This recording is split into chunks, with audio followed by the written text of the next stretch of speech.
जय हिंद everyone. So welcome to wakening classes. देखो, काफी दिनों से आप बच्चों की डिमांड थी कि sir culture and heritage of India पे एक मैराथन सेशन होना चाहिए। तो आज हम culture and heritage of India को कवर करेंगे, वो भी बिल्कुल नए पैटर्न के साथ, जिस तरह से आप जीकेएसएसबी क्वेश्चन पूछा। मतलब आप जस्ट हमें ये फैक्ट्स नहीं देखने, हमें उसका कंसेप्चुअल क्राइटेरिया भी देखना है हर चीज के बारे में। तो धीरे धीरे हम कवर करेंगे। आपने जस्ट कंसंट्रेशन से लेक्चर को सुनना है। जो भी इंपॉर्टेंट चीजें होगी मैं यहाँ पर लिखूंगा, आप एंड डाउन भी कर सकते हो, बट हम सारी चीजें घुमा फिरा के पढ़ लेंगे। बस आपको कंसंट्रेशन से यहाँ पर पढ़ना है, ठीक है। तो कल्चर एंड हेरिटेज में सबसे पहले अपना कंसेप्ट, जहां से एग्जाम में काफी क्वेश्चन आ रहे हैं आज के टाइम में, वो है लैंग्वेजेस, ठीक है। तो लैंग्वेजेस में से क्वेश्चन पूछता है, ठीक है। अब लैंग्वेजेस में हमें दो चीजें पढ़नी है। एक तो ऑफिशियल लैंग्वेजेस के बारे में हमें पढ़ना है, ठीक है, ऑफिशियल लैंग्वेजेस ऑफ इंडिया। और दूसरा हमने क्लासिकल लैंग्वेजेस के कंसेप्ट को समझना है, ठीक है। सबसे पहले हम ऑफिशियल लैंग्वेजेस की बात करते हैं। तो हमारा जो कॉन्स्टिट्यूशन है उसमें जो आर्टिकल है, कौन सा आर्टिकल? आर्टिकल 343। कौन सा आर्टिकल? आर्टिकल 343। आर्टिकल 343 हमारे कॉन्स्टिट्यूशन कहता है कि जो यूनियन गवर्नमेंट जो है उसकी ऑफिशियल लैंग्वेज जो होगी वो हिंदी होगी। कौन सी होगी ऑफिशियल लैंग्वेज? हिंदी होगी ऑफिशियल लैंग्वेज। और कौन सी होगी? हिंदी इन देवनागरी स्क्रिप्ट। क्या? देवनागरी। कंसेप्ट को आराम से समझना। देवनागरी स्क्रिप्ट में जो हिंदी लिखी जाती है वो होगी ऑफिशियल लैंग्वेज ऑफ इंडिया। ये आर्टिकल 343 में बोला गया। उसके साथ साथ बोला गया 15 साल तक, जब हमारा संविधान बना 1950, उसके बोला गया कि 15 साल तक इंग्लिश भी एज ऑफिशियल लैंग्वेज काम करेगी। उसके बाद पार्लियामेंट इंग्लिश को खत्म कर देगी, ठीक है। बट 1950 से 15 साल 1965 में होने थे, उससे पहले ही एक ऑफिशियल लैंग्वेज एक्ट आ जाता है। कौन सा एक्ट आ जाता है? Official language act. कब आ जाता है ऑफिशियल लैंग्वेज एक्ट? 1963 में। इसके मुताबिक ये बोला जाता है कि हिंदी देवनागरी स्क्रिप्ट में ऑफिशियल लैंग्वेज है यूनियन की, बट इंग्लिश भी रहेगी एज सब्सिडरी। इंग्लिश रहेगी एज सब्सिडरी, मतलब दूसरी as subsidiary official language of India. क्योंकि बहुत सारा वर्क इंग्लिश में होता था तो हिंदी में उसको करना पॉसिबल नहीं था, तो दूसरी ऑफिशियल सब्सिडरी लैंग्वेज जो है वो इंग्लिश को माना गया, ठीक है। This is clear. आपको सबसे पहले पता होना चाहिए कि आर्टिकल 343 हमारे कॉन्स्टिट्यूशन ऑफ इंडिया का बोलता है कि यूनियन गवर्नमेंट की ऑफिशियल लैंग्वेज जो होगी हिंदी होगी देवनागरी स्क्रिप्ट में। और ऑफिशियल लैंग्वेज एक्ट जो हमने 1963 में एक एक्ट लाया, उसके तहत जो है वो हिंदी तो होगी as official language, but English जो एक सब्सिडरी ऑफिशियल लैंग्वेज की तरह काम करेगी, ठीक है। अब कुछ होती हैं हमारी शेड्यूल लैंग्वेजेस, ठीक है। शेड्यूल लैंग्वेजेस कौन? यहां से क्वेश्चन आता है पेपर में। शेड्यूल लैंग्वेजेस कौन? देखो, हमारे कॉन्स्टिट्यूशन में एक शेड्यूल है, दैट इज 8th शेड्यूल। तो जो भी लैंग्वेज 8th शेड्यूल में होगी उसको बोलेंगे शेड्यूल्ड लैंग्वेज ऑफ इंडिया, ठीक है। ओरिजिनली जब हमारा संविधान बना था तो कितनी लैंग्वेजेस थी? 14 लैंग्वेज थी। कितनी लैंग्वेज थी? 14 लैंग्वेज थी in the schedule, 8th schedule of the constitution of India. वो कौन कौन सी थी मैं आपको सीक्वेंस वाइज बताता हूँ। एक थी असामीज, ये सब आपको याद करना है। असामीज, बंगाली, ठीक है, असामीज, बंगाली, यहां से डायरेक्टली क्वेश्चन आ रहे हैं। गुजराती, ठीक है, गुजराती। उसके बाद हिंदी, हिंदी के बाद आ गया कन्नड़, कन्नड़ के बाद आ गया आपके पास कश्मीरी, कश्मीरी के बाद आ गया मलयालम, मलयालम के बाद आपकी लैंग्वेज आ गई मराठी, मराठी के बाद आ गई उड़िया, उड़िया के बाद आ गई पंजाबी, पंजाबी। उसके बाद आ गई संस्कृत, संस्कृत, संस्कृत के बाद आ गई तमिल, तमिल के बाद आ गई तेलुगु, तेलुगु के बाद आ गई उर्दू, ठीक है। तो ये कितनी होगी? ये होगी हमारी 14। 1 2 3 4 5 6 7 8 9 10 11 12 13 14। ये ओरिजिनली जब इंडिया का संविधान बना था तो 14 शेड्यूल लैंग्वेजेस थी हमारे कॉन्स्टिट्यूशन के अंदर, ठीक है। एट प्रेजेंटली 14 नहीं है, हमने कुछ और ऐड करी है। At presently 22 official language. तो हमने जो जो लैंग्वेज जिस जिस अमेंडमेंट, जब भी हमें संविधान में कुछ भी ऐड करना हो तो अमेंडमेंट लाते हैं। तो कौन सी अमेंडमेंट के थ्रू कौन सी लैंग्वेज ऐड हुई है, ये रिसेंटली पेपर में भी जेकेएसएसबी ने पूछा है, ठीक है। तो सबसे पहली बात हमने क्या किया, हमने 21st अमेंडमेंट जो हुई 1967 में, उसके तहत हमने किसको लैंग्वेज को ऐड किया? सिंधी। तो सिंधी बनी 50th लैंग्वेज। कौन सी? 50th नंबर की लैंग्वेज बनी सिंधी। उसके बाद हमने क्या किया, एक अमेंडमेंट करी, 71st अमेंडमेंट। कब करी है? 1992 में। उसके तहत हमने 3 लैंग्वेजेस को ऐड किया। एक को कोंकणी बोला जाता है, एक को मणिपुरी बोला जाता है, और तीसरे को नेपाली, ठीक है। और सबसे इंपॉर्टेंट जो आपके एग्जाम के लिए पूछने की सबसे ज्यादा प्रोबेबिलिटी है वो 92nd अमेंडमेंट एक्ट ऑफ 2003। इसके तहत हमने 4 लैंग्वेजेस को ऐड किया।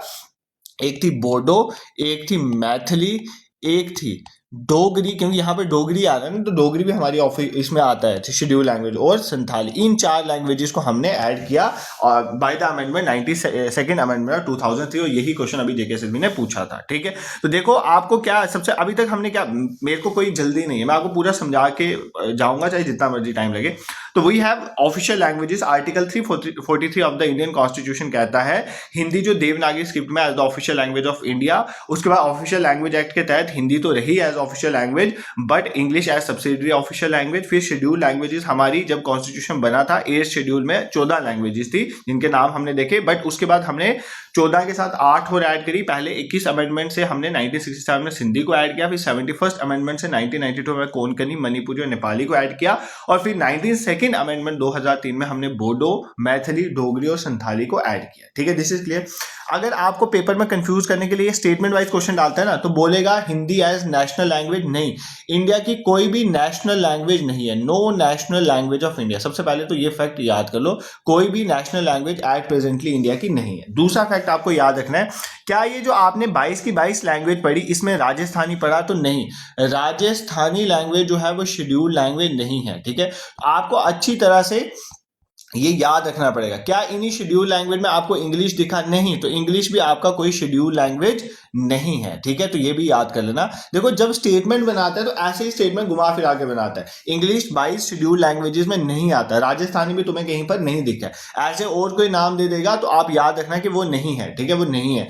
जम्मू कश्मीर की कश्मीरी और डोगरी लैंग्वेज यहाँ पर दिखेगी, और उर्दू भी है। ठीक है, उर्दू भी जम्मू कश्मीर चलती है और उर्दू यहाँ पर भी है। तो ये फैक्ट आपको अच्छे तरह से कवर होने चाहिए, इसमें कोई दिक्कत तुम्हें नहीं होनी चाहिए। ठीक है, अब चलते हैं हमारी क्लासिकल लैंग्वेजेस के कंसेप्ट पे। ठीक है, अब दूसरा यहां से क्वेश्चन पूछता है पहले तो जस्ट पूछ लेता था क्लासिकल लैंग्वेजेस कौन कौन सी हैं, अब तो उनके क्राइटेरिया पे भी बात होती है। तो क्लासिकल लैंग्वेजेस की बात करते हैं। देखो क्लासिकल लैंग्वेजेस में 2004 की बात है। 2004 में गवर्नमेंट ऑफ इंडिया ने डिक्लेयर किया कि अगर कुछ लैंग्वेजेस कोई सर्टन क्राइटेरिया जो है वो फॉलो करेंगी तो हम उनको क्या मानेंगे एज क्लासिकल लैंग्वेजेस। कब की बात है? 2004 की। गवर्नमेंट ऑफ इंडिया ने बोला कि अगर कुछ लैंग्वेजेस को सर्टन क्राइटेरिया को मानेंगी तो उसको हम क्या बोलेंगे एज क्लासिकल लैंग्वेज। वो क्राइटेरिया क्या था, उस क्राइटेरिया को समझो। सबसे पहली बात, उस क्राइटेरिया में सबसे पहली बात, पहला क्राइटेरिया में पहला पॉइंट था उसकी जो भी वो लैंग्वेज है उसकी जो रिकॉर्डेड हिस्ट्री होनी चाहिए, मतलब एटलीस्ट वो रिकॉर्डेड हिस्ट्री उसकी होनी चाहिए, मतलब 1500 से 2000 साल पुरानी उसकी हिस्ट्री होनी चाहिए उस लैंग्वेज की। ठीक है, इतनी तो पुरानी उसकी हिस्ट्री होनी चाहिए। दूसरा, उसको जनरेशन ऑफ स्पीकर जो हैं एज एन हेरिटेज वो ट्रांसफर होनी चाहिए। Generation of speaker as heritage. ठीक है, एज हेरिटेज मतलब आपके फादर ने आपको दिया, आपने अपने बच्चों को दिया, ये वो एज वैल्यूएबल हेरिटेज, मतलब वो क्या है, ट्रांसफर होनी चाहिए फ्रॉम जनरेशन टू जनरेशन। तो एक तो ये पॉइंट होना चाहिए उसमें। ठीक है, तीसरा जो है सबसे इंपॉर्टेंट पॉइंट जो इसमें था वो ये था कि ये जो ट्रेडिशन है, जो ये लैंग्वेज है वो ओरिजिनल होनी चाहिए, ओरिजिनल होनी चाहिए एंड नॉट बोरोड। ये पॉइंट अच्छे से याद कर लें क्योंकि ये अब चेंज हो गया क्राइटेरिया में। Not borrowed from any other speech, वो किसी और अनदर स्पीच से लिया नहीं होना चाहिए, तो अपने आप में ओरिजिनल होना चाहिए, ये लिखा गया था। ठीक है, और क्लासिक एक पॉइंट ये भी था कि क्लासिकल लैंग्वेजेस और लिटरेचर जो होंगे वो मॉडर्न से अलग होंगे। ठीक है, मतलब डिसकॉन्टिन्यूटी होनी चाहिए। Classical language in this later form, discontinuity हमें दिखनी चाहिए क्लासिकल को में से, क्लासिकल और उसके मॉडर्न में से। मतलब आपको पता है जब ये क्लासिकल मतलब पुरानी लैंग्वेज थी और जो अभी एट प्रेजेंटली उसके डिफरेंट फॉर्म्स आ रहे हैं उनके बीच में डिसकॉन्टिन्यूटी एक हमें दिखनी चाहिए। ठीक है, ये 4 क्राइटेरिया थे 2004 में जो गवर्नमेंट ऑफ इंडिया ने अनाउंस किए, जिसके तहत हमारी कितनी क्लासिकल लैंग्वेजेस बनी, 6 क्लासिकल लैंग्वेजेस बनी इस क्राइटेरिया के। उनका नाम आपने याद रखना है। सबसे पहले कौन सी लिस्ट में ऐड हुई? तमिल। सबसे पहले हमने तमिल को ऐड किया इस क्लासिकल लैंग्वेज 2004 में जब क्राइटेरिया आया। संस्कृत दूसरे नंबर पर ऐड हुई, ये भी याद कर लेना। वो कब ऐड हुई? 2005 में। उसके बाद बाकी सारी साउथ की हैं। तेलुगु 2008 में। ठीक है, उसके बाद आपकी आगे कन्नड़ को भी 2008 में ही ऐड किया गया एज क्लासिकल लैंग्वेज। फिर मलयालम जो है वो ऐड हुई 2013 में। मलयालम कब ऐड हुई? 2013 में। और उड़िया जो है वो ऐड हुई 2014 में। ठीक है, अब किसी लैंग्वेज को क्लासिकल लैंग्वेज जब हम बना देते हैं तो उसके क्या क्या फायदे हैं? मान लो ये सब क्लासिकल लैंग्वेजेस हैं, उनके क्या फायदे? पहली बात, जो लैंग्वेज एज क्लासिकल लैंग्वेजेस बनती है तो एक दो इंटरनेशनल अवार्ड जो हैं उन स्कॉलर्स को दिए जाते हैं जो क्लासिकल लैंग्वेजेस में काम करते हैं। फिर उस क्लासिकल लैंग्वेजेस के लिए एक सेंटर ऑफ एक्सीलेंस सेटअप किया जाता है उसकी पढ़ाई के लिए। फिर यूनिवर्सिटी ग्रांट कमीशन को रिक्वेस्ट की जाती है कि वो कोर्सेज जो है वो सेंट्रल यूनिवर्सिटीज में स्टार्ट करें अबाउट दिस क्लासिकल लैंग्वेज। तो क्लासिकल लैंग्वेज होने के बहुत फायदे हैं, ठीक है। बट ये क्राइटेरिया चल रहा था 2004 में, ठीक है। अभी तक जो पढ़ा वो समझ लो क्लासिकल लैंग्वेज के बारे में। मैंने आपको ये बताया कि 2004 की बात है, गवर्नमेंट ऑफ इंडिया ने अनाउंस किया कि हम कुछ लैंग्वेजेस को एज क्लासिकल लैंग्वेजेस डिक्लेयर करेंगे। उनका कुछ क्राइटेरिया उन्होंने बताया। सबसे पहले उनकी रिकॉर्डेड हिस्ट्री 1500 से 2000 साल पुरानी होनी चाहिए और जनरेशन ऑफ स्पीकर्स उस लैंग्वेज को बेसिकली यूज करने वाले होने चाहिए एज वैल्यूएबल हेरिटेज, ओरिजिनल होनी चाहिए और किसी और स्पीच या किसी और लैंग्वेज से बारो नहीं होनी चाहिए और डिसकॉन्टिन्यूटी होनी चाहिए क्लासिकल और उसके मॉडर्न वर्जन्स के बीच में। और हमने 6 क्लासिकल लैंग्वेजेस को डिक्लेयर कर दिया 2014 तक, ठीक है। किसको? एक तमिल को 2004 में, संस्कृत 2005 में, तेलुगु 2008 में, कन्नड़ भी 2008 में, मलयालम 2013 में, उड़िया 2014 की। इधर तक की कहानी आपको समझ आ गई, इसमें तुम लोगों को कोई दिक्कत नहीं होगी, मैं एश्योरेंस के साथ ये बोल सकता हूँ, ठीक है। बट क्या हुआ? बट 2024 में यूनियन कैबिनेट ने क्या किया? 2024 में कुछ और चेंजेस हुए। 2024 में यूनियन कैबिनेट ने और लैंग्वेजेस को बेसिकली इसमें ऐड कर दिया, ठीक है।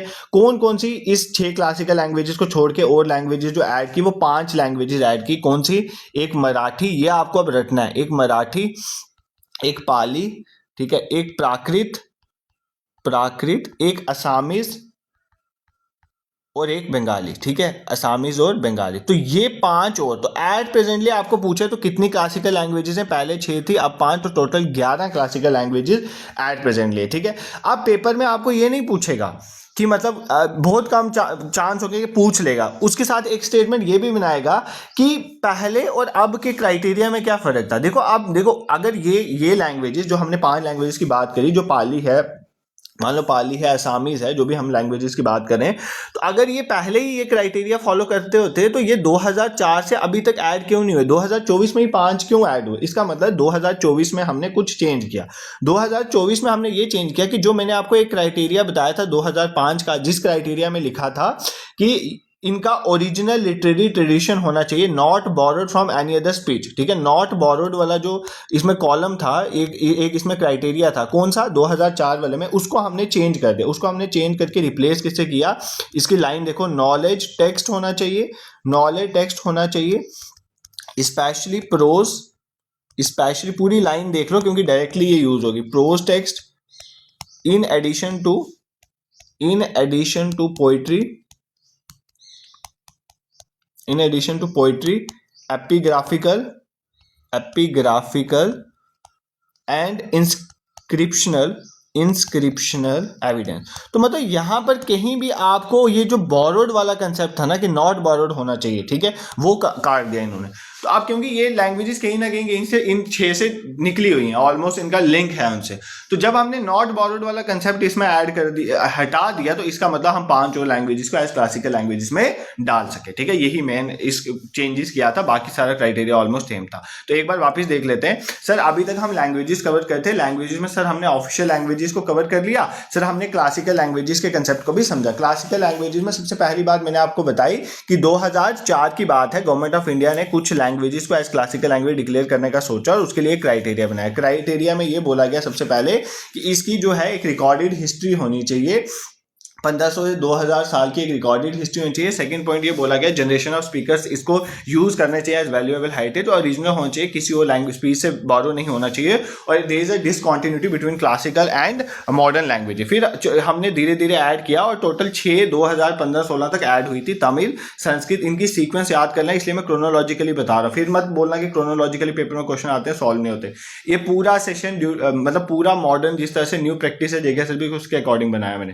तमिल, संस्कृत, तेलुगु, कन्नड़, मलयालम, उड़िया, ये सारी जो हैं ये उस टाइम तक ऐड कर दी हमने। फिर 2024 में हमने और ऐड करी मराठी, पाली, प्राकृत, असामी और बंगाली। तो ये जो 5 ऐड गई तो क्राइटेरिया में चेंज किया होगा ना। अगर ये सेम क्राइटेरिया में लाई कर रहे होते तो 2014 से अभी तक ऐड क्यों नहीं होते 10 साल में? तो हमने क्राइटेरिया ये ऐड किया कि हमने जो नॉट बोरोड था उसकी जगह knowledge text specially prose text in addition to poetry, epigraphic, inscription evidence. कहने की बात है कि हमने वहां पे नॉट बोरोड का कंसेप्ट को हटा दिया कि मतलब अब बोरोड वाली भी हम कहीं ना कहीं यहाँ पर डाल सकते हैं। This is clear. कोई दिक्कत किसी को ऑफिशियल लैंग्वेज और क्लासिकल लैंग्वेजेस में नहीं होनी चाहिए। एक बार बीच में वापस इसको रिवाइज करना है। तो एक टॉपिक आपका लैंग्वेजेस वाला ये क्लियर। देखो अभी मैं आपको वहां नहीं लेके गया, classical dance, dance form, folk dance, folk languages, classical मतलब वो सब चीजें बाद में देखेंगे। अभी मैं वो सबसे देखो culture and heritage of India सबसे वास्ट टॉपिक अगर आप बोल सकते हो यही है, ठीक है। In fact modern history freedom struggle की भी एक लिमिट है, बट इसकी कोई लिमिट नहीं है। तो इसको पूरा तो मतलब आपको सिस्टमैटिकली कैसे पढ़ना चाहिए कि जो जो इंपॉर्टेंस है उससे अनइम्पॉर्टेंट की तरफ चलते चलो, ठीक है। तो वैसे ही मैं आपको लेके जा रहा हूँ। अब दूसरा आपका जो डोमेन है कल्चर एंड हेरिटेज में जहां से जेकेएस भी क्वेश्चन पूछता है वो था UNESCO world heritage sites in India, ठीक। ये सबसे इंपॉर्टेंट टॉपिक है, UNESCO world heritage sites in India, और यहाँ से क्वेश्चन आपको पेपर में आते हैं, ठीक है। अब पहले आप इसको पढ़ते थे कितनी यूनेस्को वर्ल्ड हेरिटेज साइट्स हैं, लेटेस्ट कौन सी एडिशन है वहां से पूछ लेंगे, बट अब ऐसे क्वेश्चन नहीं पूछ रहा है। अब जो जो यूनेस्को वर्ल्ड हेरिटेज साइट है उसका जो फीचर है वहां से भी क्वेश्चन आ रहा है, ठीक है। तो टोटल कितनी हमारी यूनेस्को वर्ल्ड हेरिटेज साइट्स है एट प्रेजेंटली मैं बात करूं, total 44 UNESCO world heritage sites हैं इंडिया में, जिसमें 36 जो है वो कल्चरल साइट्स हैं, याद रखना, ठीक है। कल्चरल साइट्स हैं कितनी 36, 7 जो है हमारे पास कौन सी है नेचुरल साइट्स, तो नेचुरल कितनी है 7 साइट्स हैं, और एक जो है वो मिक्स्ड कैटेगरी में आती है, एक कौन सी है मिक्स्ड कैटेगरी वाली साइट्स है, ठीक है। एक मिक्स्ड कैटेगरी। तो हमने क्या देखा बेसिकली, हमने देखा कि हमारे इंडिया में अगर बात करें तो यूनेस्को वर्ल्ड हेरिटेज साइट्स में कितनी साइट्स हैं हमारे पास, टोटल 44 साइट्स हैं, जिसमें हमारी 36 जो है कल्चरल हैं, 7 नेचुरल हैं और एक मिक्स्ड कैटेगरी की साइट है, ठीक है। सबसे पहले नेचुरल और मिक्स्ड कैटेगरी जो है ये कल्चर का पार्ट नहीं है, तो यहाँ से डायरेक्टली क्वेश्चन पेपर में सिर्फ इनका नाम ही पूछेगा तो वो पहले ही देख लेते हैं, ठीक है। तो सबसे पहले मिक्स्ड वाली जो है वो कंचनजुंगा है, कौन सी है कंचनजुंगा। तो कंचनजुंगा जो नेशनल पार्क है वो मिक्स्ड वाला है, ठीक है, वो मिक्स्ड वाला है और 2016 में हमने इसको आई थिंक ऐड किया था, ठीक है। बाकी जो नेचुरल के साथ हैं उनके नाम भी मैं लिख देता हूँ, बट इनकी प्रोबेबिलिटी कम है क्योंकि कल्चर का टॉपिक है तो कल्चर से ज्यादा क्वेश्चन पूछेगा, तब इनके जस्ट नाम ही बता देते। एक तो हमारा ग्रेट हिमालयन नेशनल पार्क है, ग्रेट हिमालयन नेशनल पार्क है इसमें, ठीक है। दूसरा काजीरंगा नेशनल पार्क है, आपको पता है असम वाला काजीरंगा नेशनल पार्क, एक वो है। फिर एक कलर्डियो नेशनल पार्क है, क्यूलिडियो नेशनल पार्क, ठीक है, ये कहाँ पर है आपको पता है राजस्थान वाला। फिर मानस वाइल्ड लाइफ सेंचुरी है, इनकी बस लोकेशन आप देखना, मानस वाइल्ड लाइफ सेंचुरी। फिर Nanda Devi and valley of floor है, Nanda Devi and valley of floor, ठीक है, वैली ऑफ फ्लोर ये है, ठीक है, उत्तराखंड में हमारा। उसके बाद जो है सुंदरबान वाला आ गया, वेस्ट बंगाल का एरिया, सुंदरबान जो है नेशनल पार्क हैं। और then we have Western Ghats, कौन से आगे वेस्टर्न घाट्स, ठीक है, वेस्टर्न घाट। तो ये आपके आगे 7 नेचुरल साइट्स, ठीक है। Great Himalayan national park, Kaziranga वाला, Keoladeo national park, Manas wild life sanctuary, Nanda Devi and valley of flowers, Sundarban national park और वेस्टर्न घाट, और मिक्स कैटेगरी में कंचनजुंगा आता है आपका, ठीक है। तो अगर आपको इनमें से कोई पूछेगा तो आप इजिली कर लोगे, बट हमारा कंसर्न ये नहीं है, हमारा कंसर्न जहां से ज्यादा क्वेश्चन आते हैं वो है 36 हमारी जो कल्चरल साइट्स हैं, क्योंकि कल्चर में कल्चरल साइट से क्वेश्चन आने की प्रोबेबिलिटी हाई है, ठीक है। अब 36 कल्चरल साइट्स में अब देखो, अब कुछ ऐसी कल्चरल साइट्स मैं पहले ही बता देता हूं, 3 तरह की कुछ ऐसी कल्चरल साइट्स हैं जो एक जगह पे नहीं है, एक से ज्यादा जगह पे। जैसे एक कल्चरल साइट्स है माउंटेन रेलवेज ऑफ इंडिया, क्या नाम है इसका, माउंटेन रेलवेज ऑफ इंडिया, इसे मैं पहले ही बता रहा हूं, mountain railways of India. Mountain railways of India में कोई एक जगह नहीं है, जैसे इसमें शिमला वाला जो हिमाचल प्रदेश की एक कालका शिमला रेलवे भी आ जाती है, ये क्वेश्चन भी पूछा हुआ था जेकेएसएसबी ने, ठीक है, इसके अंडर ही आ जाती है। दूसरा जो दार्जिलिंग वाला एरिया जो है वेस्ट बंगाल का, तो दार्जिलिंग जो हिमालयन रेलवे है वो भी आएगी, और नीलगिरी माउंटेन नीचे तमिलनाडु वाला एरिया, नीलगिरी माउंटेन रेलवे भी आएगी, ठीक है। तो ये तीनों ही इसके अंदर हैं, ठीक है। तो अब आपको पेपर में कंफ्यूज करने के लिए पूछ सकता है कि माउंटेन रेलवे ऑफ इंडिया में ये आती है, दूसरी आती है, तीसरी आती है, तीनों आती है, ठीक है। तो उसके अकॉर्डिंगली आपको पता होना चाहिए।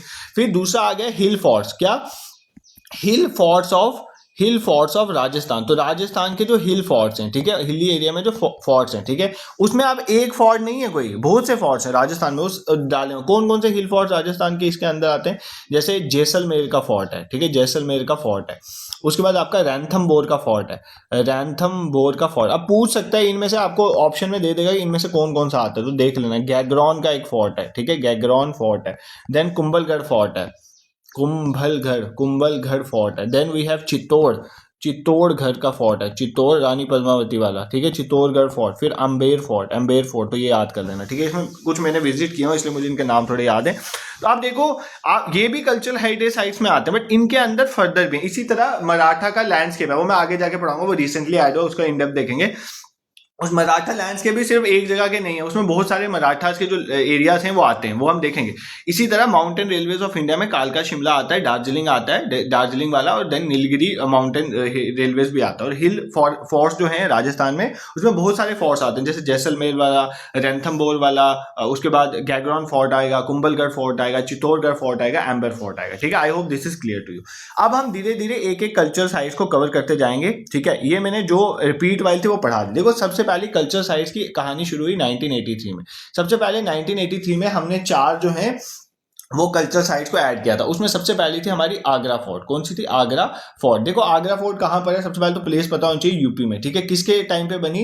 तो मुगल एम्परर अकबर के टाइम में बना है, ठीक है। आगरा फोर्ट किसके टाइम में बना है? अकबर वाइन। और मेनली ये किसका बना हुआ है? रेड सैंडस्टोन का बना है। किसका बना हुआ है? रेड सैंडस्टोन का बना हुआ है। इसके अंदर एक इंपॉर्टेंट, आगरा फोर्ट में पूछेगा तो मोती मस्जिद भी इसके अंदर है, ठीक है, मोती मस्जिद। इस मोती मस्जिद को व्हाइट मार्बल में बनाया गया। किसमें बनाया गया? व्हाइट मार्बल में। और किसने बनाया? शाहजहां। देखो, पढ़ने वाला तो बहुत है इसमें, बट हमने इंपॉर्टेंट पढ़ना है। और ये टेंशन मत लेना कि यूनेस्को वर्ल्ड हेरिटेज को इन डेप्थ पढ़ा है, इसके साथ साथ तुम्हारा आर्किटेक्चर भी इंडिया का ऑलमोस्ट कवर हो जाएगा, फिर तुम्हें आर्किटेक्चर में ज्यादा टाइम नहीं लगेगा। तो ये आपको पढ़ना ही पढ़ना था, तो इधर ही पढ़ो यूनेस्को हेरिटेज के साइट्स के साथ, क्योंकि आप जस्ट ये नहीं पूछ रहा कि Agra fort UNESCO world heritage sites में आता है, उसके कुछ फीचर भी पूछा है, ठीक है। दूसरा, 1983 में हमने और क्या ऐड किया? 1983 में हमने और ऐड किया अजंता केव्स को, ठीक है, अजंता केव्स को। अजंता केव्स बहुत इंपॉर्टेंट है, यहां से डायरेक्टली क्वेश्चन आता है। अजंता केव्स कहां पर है? महाराष्ट्र में। कहां पर है? महाराष्ट्र में, ठीक है। सबसे पहली बात, ये कौन सी रिवर के किनारे हैं? वगोरा रिवर। वगोरा रिवर के किनारे हैं, याद करना। रेंज कौन सी आती है? सह्याद्री। आपको पता है वेस्टर्न घाट्स को इधर सह्याद्री बोलते हैं। और जो जगह है उसका नाम है औरंगाबाद। तो कहां पर है? महाराष्ट्र के औरंगाबाद में, ठीक है। तो सबसे पहले आपको पूछेगा क्या अजंता केव जो है वो हिंदूज की केव्स हैं, बुद्धिज्म की केव्स हैं? तो ये सारी बुद्धिस्ट केव हैं। टोटल 29 केव्स हैं और ऑल बुद्धिस्ट हैं, ठीक है, ऑल बुद्धिस्ट केव्स हैं। इन 29 केव्स में से 25 जो हैं वो विहाराज हैं और 4 जो हैं हमारे पास चैत्याज हैं, ठीक है। 4 क्या हैं? चैत्याज। अब आपके दिमाग में आएगा, sir what is the difference between viharas and chaityas? Vihara is the residential place, ठीक है। रेजिडेंशियल प्लेस मतलब जहां पे मॉन्क्स वगैरह रहते थे, तो ये उनकी रुकने वाली जगह थी। और चैत्याज जो है वो प्रेयर हॉल्स हैं, जहां पर वो पूजा करते थे, प्रेयर हॉल्स हैं, ठीक है। तो ये आपको पता होना चाहिए। और ये जो अजंता केव्स हैं ये किसके अंदर बनी? तो बेसिकली जो वक्का टका किंग्स थे ना, इनको बनाने में वक्का टका किंग्स जो थे, वक्का टका किंग्स, इनका इंपॉर्टेंट रोल है, उनके अंदर ही मेनली ये बने हैं। उसमें भी सबसे ज्यादा फेमस जो है वो हरिसेन है। कौन है? हरिसेन है, ठीक है। और ये कौन से पीरियड में बनाई गई है? 200 BC से 650 AD के बीच में जो जो आते रहे वो सभी इसको बनाते रहे, ठीक है। और इसको किस अब ट्रैवलर्स पे ज्यादा क्वेश्चन आ रहे हैं, कौन कौन से चाइनीज बुद्धिस्ट ट्रैवलर्स ने इस अजंता केव्स की विजिट किया है? तो एक तो आपको पता है चाइनीज बुद्धिस्ट ट्रैवलर था फाइव, उसने भी इसको विजिट किया। इसने किसके टाइम पे विजिट किया था? चंद्रगुप्त के टाइम में, चंद्रगुप्त सेकंड के टाइम पे आया था, आपको पता है, ये इसने विजिट किया। और दूसरा ह्यून सेंग, किसने विजिट किया? ह्यून सेंग ने किसके टाइम पे विजिट किया था? ह्यून सेंग जो है वो हर्षवर्धन के टाइम में, ठीक है, हर्षवर्धन। इसमें पेपर में आपको कौन सा ट्रैवलर किसके टाइम पे आया था वो भी आपने करना है, ठीक है, वो हम एक नेक्स्ट सेशन में देख लेंगे, ठीक है। और इसमें पेंटिंग जो है, जनरली पेंटिंग किसके बारे में? बुद्धा की लाइफ के बारे में और जातका स्टोरीज, मतलब बुद्धा की लाइफ की स्टोरीज के बारे में सारी इसमें अजंता केव्स में बात है, ठीक है। आई होप अजंता केव्स तुम्हें कवर हो गया। फिर 1983 में हमने एलोरा केव्स जो महाराष्ट्र की थी, एलोरा केव्स महाराष्ट्र की थी, इनको भी 1983 में हमने ऐड कर दिया, ठीक है। इसमें जो ये जो केव्स हैं एलोरा केव्स, ये 100 किलोमीटर दूर हैं कहाँ से? अजंता केव से, ठीक है, 100 किलोमीटर अवे हैं फ्रॉम अजंता केव्स। मैं ऐसे लिख देता हूँ, ठीक है, साथ साथ लिखते चलो, कवर हो। ये भी सह्याद्री रेंज में आती हैं, ठीक है। इसमें बहुत सारी साइट्स हैं, बट हमने जो एक्सकवेशन वाली साइट्स है ना वो 34 केव्स अभी ओपन है, ठीक है, 34 केव्स अभी ओपन है। बट ये खाली बुद्धिस्ट नहीं, इसमें 17 जो है वो ब्राह्मणिकल हैं, मतलब ब्राह्मणिकल हैं 17। उसके बाद जो है 12 बुद्धिस्ट केव्स हैं, बुद्धिज्म से रिलेटेड हैं। और यहाँ पर जैन केव्स भी हैं, तो 5 जो है जैन केव्स हैं। जैन केव्स में भी सेक्ट आगे हम पढ़ेंगे, बुद्धिज्म जैनिज्म पढ़ाना है मैंने, तो दिगंबर सेक्ट जो है उसके साथ एसोसिएटेड 5 जैन केव्स भी यहाँ पर हैं, ठीक है। ये कब बनी है? ये केव्स मेनली 5th से 11th सेंचुरी AD में बनी है ये केव्स, ठीक है। और इसमें बहुत सारे अच्छे, जैसे इसमें कैलाशनाथ टेम्पल टेम्पल है, ठीक, आगे हम पढ़ेंगे जब हम आर्किटेक्चर पढ़ेंगे ना, इसको वापस पढ़ना है। कैलाशा टेम्पल है केव 16 में जो बहुत फेमस है, ठीक है, केव 16। इसको किसने बनाया, ये पेपर में क्वेश्चन पूछा गया। इसको बनाया था राष्ट्रकूटा किंग। किसने बनाया था? राष्ट्रकूटा किंग। राष्ट्रकूटा किंग था जिसका नाम था कृष्णावन। कृष्णावन उसने बनाया था, ठीक है, कृष्णावन ने बनाया था।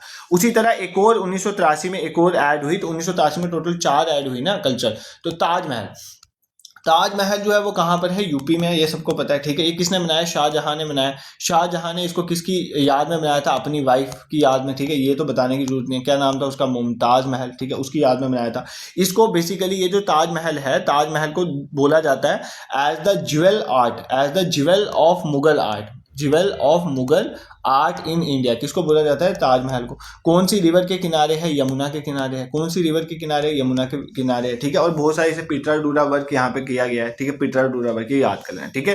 तो अभी हम क्या देख रहे हैं, देखो इसमें इतना वो घबराओ मत, अब इस तरह के क्वेश्चन आ रहे हैं तो हमें हर तरह से रेडी होना है। और दूसरा, आपको यहाँ पर कंफ्यूजन क्रिएट करने के लिए वो ये बोल सकता है कि मतलब ये कौन से ईयर में आया, तो ईयर भी मैं साथ लेके चला हूँ। 1983 में आगरा फोर्ट यूपी, अकबर ने बनाया। रेड सैंडस्टोन, इसमें मोती मस्जिद है जो व्हाइट मार्बल में बनी है, शाहजहां ने बनाई है। अजंता केव्स महाराष्ट्र में, वगोरा रिवर के किनारे सह्याद्री रेंज है औरंगाबाद में। 29 केव्स हैं, ऑल टोटल बुद्धिस्ट केव है। 25 विहारास हैं जहाँ पे वो रहते थे, और 4 चेतिया थे, प्रेयर हॉल। वक्काटका किंग्स ने बनवाई है। हरिसेन इसमें सबसे इंपॉर्टेंट है, और 200 BC से 650 AD तक बनती रही है। फाइन ने भी इसको विजिट किया, under the rule of Chandragupta fine आया था। और ह्यून संग जो है इसने बेसिकली हर्षवर्धन के टाइम में विजिट किया। फिर Ellora caves are also in Maharashtra, 1983 में 100 किलोमीटर दूर है। अजंता केव्स हैं, टोटल 34 केव थी, जिसमें 17 ब्राह्मणिकल केव थी, 12 बुद्धिस्ट केव थी, और 5 जैन केव थी, ठीक है, जैन में भी दिगंबर सेक्ट की। और 5 से 11 AD में जो है ये बनी है मेनली। इसमें जैसे केव नंबर 60 में कैलाशनाथ टेम्पल है, ठीक है, राष्ट्रकूटा इसका कृष्णावन ने बनाया था। फिर ताजमहल जो है यूपी में है, ये शाहजहां ने बनाया, ये सबको पता है, यमुना के किनारे, ठीक है, इसमें तो कोई दिक्कत नहीं है, ठीक है। अब ये जो थी सबसे इंपॉर्टेंट 1983 वाली थी, यहाँ से डायरेक्टली क्वेश्चन आएगा। अब 1984 में कौन कौन सी इंपॉर्टेंट ऐड हुई, ठीक है। सबसे पहले हमारा sun temple Konark, sun temple जो है कोणार्क वाला, ठीक है, कोणार्क। कोणार्क सन टेम्पल कहाँ पर है? उड़ीसा में। कहाँ पर है? उड़ीसा में, सबको पता है, ठीक है। इसको किसने बनाया? किंग नागसिन्हा। किंग क्या नाम था? किंग नरसिंहा। क्या नाम था? नरसिंह देवा, ठीक है, नरसिंह देवा, इन्होंने इसको बनाया बेसिकली, ठीक है। अब ये पूछता है एग्जाम में कौन सी डायनेस्टी से बिलोंग करते थे। इधर एक डायनेस्टी थी eastern Ganga dynasty, eastern Ganga dynasty, उस डायनेस्टी से बिलोंग करते हैं, और इन्होंने सन टेम्पल को बनाया। सबसे इंपॉर्टेंट चीज जो है, सन टेम्पल गॉड सन को डेडिकेटेड है। और ये ब्लैक पगोड़ा भी इसको बोलते हैं, क्या बोलते हैं? ब्लैक पगोड़ा, ठीक है। और ये कौन से आर्किटेक्चर स्टाइल से? कलिंगा आर्किटेक्चर। अब कलिंगा आर्किटेक्चर कौन सा होता है आगे बताऊंगा। जो हमारा देखो हमारे पास जो है एक साउदर्न में अलग चलता है, द्रविडियन स्टाइल ऑफ आर्किटेक्चर चलता है, नॉर्थ में अलग नागरा स्टाइल चलता है। तो ये नागरा स्टाइल के अंदर ही कलिंगा आता है, ठीक है। तो कलिंगा आर्किटेक्चर की फॉर्म में ये मंदिर बना हुआ है, ठीक है। तो ये आपको याद रखना है, ठीक है। तो ये कौन सा था? सन टेम्पल के बारे में। फिर आपके ग्रुप ऑफ मॉन्यूमेंट, देखो यहाँ पर ना आप इनकी स्टेट्स भी कवर कर रहे हो, तो जो आप रटते थे ना वो भी यहाँ पर ऑटोमेटिकली कवर हो रहा है। फिर we have group of monument, बहुत सारे मॉन्यूमेंट्स हैं एक जगह पे जिनको भी हमने ऐड किया in the UNESCO world heritage site. वो कहाँ पर है? महाबलीपुरम में। कहा? महाबलीपुरम में। तो महाबलीपुरम कहाँ पर है? तमिलनाडु में। कहाँ पर है? तमिलनाडु में, ठीक है। इसको किसने बनाया? इनको बनाया पल्लवा किंग्स थे, जो पल्लवा किंग्स थे, उन्होंने बनाया 7th और 8th सेंचुरी में, 7th और 8th सेंचुरी में, ठीक है। इसमें बहुत सारे टेम्पल्स हैं, जैसे इसमें शोर टेम्पल आता है, ठीक है। शोर टेम्पल के बाद आपका जो है केव्स टेम्पल है, पंचरथास टेम्पल है, पंचरथास टेम्पल है, वो भी इसके अंदर आता है। मतलब ग्रुप ऑफ मॉन्यूमेंट्स है ना, तो बहुत सारे टेम्पल्स हैं। जैसे अर्जुनाज पीनेंस, यहाँ पर एक पूरी ड्राइंग मिलती है जिसको बोलते हैं अर्जुना पीनेंस, वो भी यहीं पर है। तो अगर पूछ ले, या डिसेंट ऑफ गंगा, गंगा कहाँ से ओरिजिनेट हुई वो भी बताया गया यहाँ पे, डिसेंट ऑफ गंगा। तो ये सारी चीजें यहाँ पर इन मंदिरों के अंदर आपको मिल जाएगी, जो महाबलीपुरम तमिलनाडु में, ठीक है। फिर आपको ना एग्जाम में क्वेश्चन पूछा था एक बार JKSSB ने, जो तुम लोगों ने मे भी गलत किया होगा। 1986 में हमने चर्च और जो भी इंपॉर्टेंट चर्च हैं, कहाँ की चर्च और कन्वेंट्स हैं गोवा के, उनको भी हमने ऐड किया 1986 में। इसमें क्वेश्चन ये पूछा था कि यहाँ पर सबसे इंपॉर्टेंट चर्चेज में मॉन्यूमेंट है जिसका नाम है बेसिलिका ऑफ बॉम जीसस, ठीक है, बॉम जीसस का बेसिलिका, ठीक है, ये सबसे इंपॉर्टेंट है। तो ये पूछा गया था बेसिकली ये किसका सैक्रेड टॉम है, तो ये था सेंट फ्रांसिस जेवियर का। अब ये बच्चों को नहीं पता था तब, तो ये फ्रांसिस जेवियर का था, तो ये याद करना है। इसका क्या नाम है? Basilica of Bom Jesus. ये भी मैंने विजिट करा थोड़ा, तभी इसको आइडिया, बट ये क्वेश्चन पूछा था किसी एग्जाम में, ठीक है। जेकेएसएसबी ने पूछा था आई थिंक, या पीएससी के प्रीलिम्स में पूछा था, I don't know. Next is we have Khajuraho. ठीक है, Khajuraho is very important. Khajuraho के मॉन्यूमेंट्स जो हैं वो कहाँ पर है, मध्य प्रदेश में। टेम्पल्स वगैरह आपको पता है, इसमें बहुत सारे हिंदू, सिर्फ हिंदू टेम्पल है यहाँ पे, हिंदू के साथ जैन टेम्पल भी। हिंदू तो आपको पता ही है, हिंदू के साथ यहाँ पे जैन टेम्पल भी है। ठीक है, जैसे कांद्रेव महादेव टेम्पल, कांद्रेव महादेव टेम्पल भी यहाँ पर है। ठीक है, कांद्रेव महादेव टेम्पल है। फिर उसके बाद विश्वनाथ टेम्पल भी यहाँ पर है, विश्वनाथ टेम्पल भी यहाँ पर है। ठीक है, नाम तो देख लो आईटी। लक्ष्मणा टेम्पल भी यहाँ पर है, लक्ष्मणा टेम्पल भी यहाँ पर है। ठीक है, उसके बाद एक 64 योगिनी मंदिर, ये सबसे इंपॉर्टेंट है, इसकी वैल्यू बताऊंगा आगे। जो पार्लियामेंट की बिल्डिंग थी ना, और वो इसी के बेसिस में 64 योगिनी टेम्पल, वो भी यहाँ पर है। ठीक है, ये सारे हिंदू ओरिजिन के। फिर जैन वाले कौन से मंदिर हैं, जैसे पार्श्वनाथ मंदिर, पार्श्वनाथ जो है मंदिर, वो भी कहाँ पर है, वो भी जैन टेम्पल है यहाँ पे। फिर शांतिनाथ ही वह जैन के पार्श्वनाथ टेम्पल, याद करना। अब सबसे इंपॉर्टेंट पूछता है, ये खजुराहो में जो टेम्पल्स है किसने बनाए, ये चंडेला डायनेस्टी ने बनाए। किसने बनाए, चंडेला डायनेस्टी ने बनाए। किसने बनाए, चंडेला डायनेस्टी ने बनाया। कौन से टाइम पे बनाए, 9 से 11 सेंचुरी एडी में। ठीक है, अगर नहीं भी ये चीजें याद थी कोई बात नहीं। और ये सारे भी नागरा स्टाइल से ही बने हुए हैं। हम आगे देखेंगे टेम्पल आर्किटेक्चर का स्टाइल, तो नागरा स्टाइल से ये बने हुए हैं। ठीक है, इसमें जैसे विश्वनाथ टेम्पल है पंचयातन स्टाइल में। और सबसे इंपॉर्टेंट खजुराहो टेम्पल्स की बात है, खजुराहो टेम्पल्स में एंटर करने से पहले इरोटिक सीन्स जो हैं मूर्तियां बनाई जाती हैं। ठीक है, जिसका मतलब होता है ये खजुराहो टेम्पल्स में फेमस है। इसका मतलब होता है कि जो आपकी जो इरोटिक आपकी थिंकिंग है उसको आप बाहर ही छोड़ के, मतलब जो काम वासना वाली थिंकिंग है वो आप बाहर छोड़ के फिर मंदिर के अंदर प्रवेश करो। ठीक है, तो ये खजुराहो की इंपॉर्टेंट फीचर है। यहां से आपको क्वेश्चन में पूछ सकते हैं कि इरोटिक सीन्स कौन से टेम्पल्स में ज्यादा पाए जाए, तो खजुराहो टेम्पल उसकी बेस्ट एग्जाम्पल। ठीक है, नेक्स्ट वी हैव, और कौन सा ऐड हुआ, वी हैव फतेहपुर सिकरी। ठीक है, फतेहपुर सिकरी। तो फतेहपुर सिकरी जो है वो कहां पर है, पहली बात तो ये आपको बताऊं, फतेहपुर सिकरी आगरा यूपी में है, यूपी के आगरा में है। ठीक है, आगरा में है। इसको बेसिकली सिटी ऑफ विक्ट्री भी बोला जाता है, सिटी ऑफ विक्ट्री भी बोला जाता है। किसने बनाई, अकबर ने। अकबर ने बेसिकली जब जीता था तब बनाया था। ठीक है, किसने बनाया था, अकबर ने। और यहाँ पर सबसे इंपॉर्टेंट है किसकी याद में ये फतेहपुर सिकरी बनाया गया है, एक सूफी थे, सूफी संत जिनका नाम था शेख सलीम चिश्ती, शेख सलीम चिश्ती। तो इनकी बेसिकली इनके ऑनर में ये फतेहपुर सिकरी जो है बनाया गया है। ठीक है, उसके बाद और क्या है हमारी यूनेस्को वर्ल्ड हेरिटेज साइट्स में, we have group of monuments, there are some monuments. वो कहाँ पर है, मॉन्यूमेंट्स एट हम्पी। हम्पी कहाँ पर पड़ता है, कर्नाटका में। तो हम्पी कर्नाटका में we have group of monument, तो उनको भी बेसिकली ऐड किया गया। ठीक है, कर्नाटका में हम्पी, बस ये एग्जाम में पूछेगा हम्पी जो है वो कौन सी रिवर के किनारे, तो तुंगभद्रा रिवर। ठीक है, तुंगभद्रा रिवर। तो यहाँ पे भी बहुत टेम्पल है, जैसे we have Virupaksha temple, Virupaksha temple बहुत फेमस टेम्पल है। ठीक है, फिर लक्ष्मी नरसिम्हा टेम्पल है, हिमाकुटा टेम्पल है, बहुत सारे इंपॉर्टेंट है। हजारा राम टेम्पल यहाँ पे है, ये भी एग्जाम्पल इंपॉर्टेंट है। हजारा राम टेम्पल ये भी यहाँ पर है। ठीक है, और भी बहुत सारे टेम्पल हैं यहाँ पे हम्पी में। ठीक है, तो ये आपको याद रखने हैं। तो ये सारे आपको याद है, जैसे विरूपाक्ष टेम्पल है, विठल स्वामी टेम्पल है, कल्याण मंडप की भी यहाँ पे बात है। कल्याण मंडप होता है डिवाइन, जहाँ पे डिवाइन मैरिजेस होती हैं, वो भी आपको याद रखना है। ठीक है, और इनफैक्ट आपको एग्जाम में ये पूछ सकता है, यूनेस्को ने ही खुद डिक्लेयर किया था हम्पी को एज ऑस्टियर ग्रैंडाइज साइट, मतलब एक बहुत बड़ी साइट के रूप में इसको बोला गया है। ठीक है, दिस इज क्लियर, कोई दिक्कत नहीं है। फिर 1987 में हमने क्या किया, 1987 में हमने एलिफेंटा केव को ऐड किया। किसको ऐड किया, एलिफेंटा केव को हमने ऐड किया। एलिफेंटा केव कहाँ पर है, महाराष्ट्र में। ठीक है, महाराष्ट्र में। ये किसके पास है, मुंबई के पास है। ठीक है, मुंबई के पास है। यहाँ पे टोटल 7 केव्स हैं। ठीक है, और ये ज्यादा किसके साथ एसोसिएटेड है, हिंदू रिलीजन के साथ है। हिंदू रिलीजन में भी मेनली शिवा और शक्ति। ठीक है, शिविज्म और शक्तिज्म के साथ ये एसोसिएटेड है, ये आपको पता होना चाहिए। ठीक है, इसमें सबसे इंपॉर्टेंट है त्रिमूर्ति है यहाँ पर। तो आपको पूछे 20 फुट त्रिमूर्ति है, जिसको सदाशिव या महेश मूर्ति भी कहते हैं, वो कहाँ पर है अगर पूछे तो एलिफेंटा केव्स में है। एलिफेंटा केव्स कहाँ पर है, महाराष्ट्र में, आपको पूछ सकता है। फिर और इसको छोड़ के हमने और किसको ऐड किया, then we have group of monuments. कुछ हमारे पास मॉन्यूमेंट्स हैं जो कहाँ पर है, group of monuments at Pattadakal कहाँ पर है, कर्नाटका में। ठीक है, इनको भी हमने ऐड किया। फिर उसके बाद और इंपॉर्टेंट क्या हमने ऐड किया, ग्रेट लिविंग चोला टेम्पल्स। तो चोला टेम्पल्स को हमने ऐड किया। तो चोला टेम्पल्स कहाँ पर हैं, चोला टेम्पल्स आर इन तमिलनाडु, इनको भी हमने ऐड किया। ठीक है, चोला टेम्पल्स आर वेरी फेमस। इसमें 3 इंपॉर्टेंट मॉन्यूमेंट्स है चोला टेम्पल में, यहाँ से क्वेश्चन आता है। तो चोला टेम्पल में we have Brihadeeswara temple.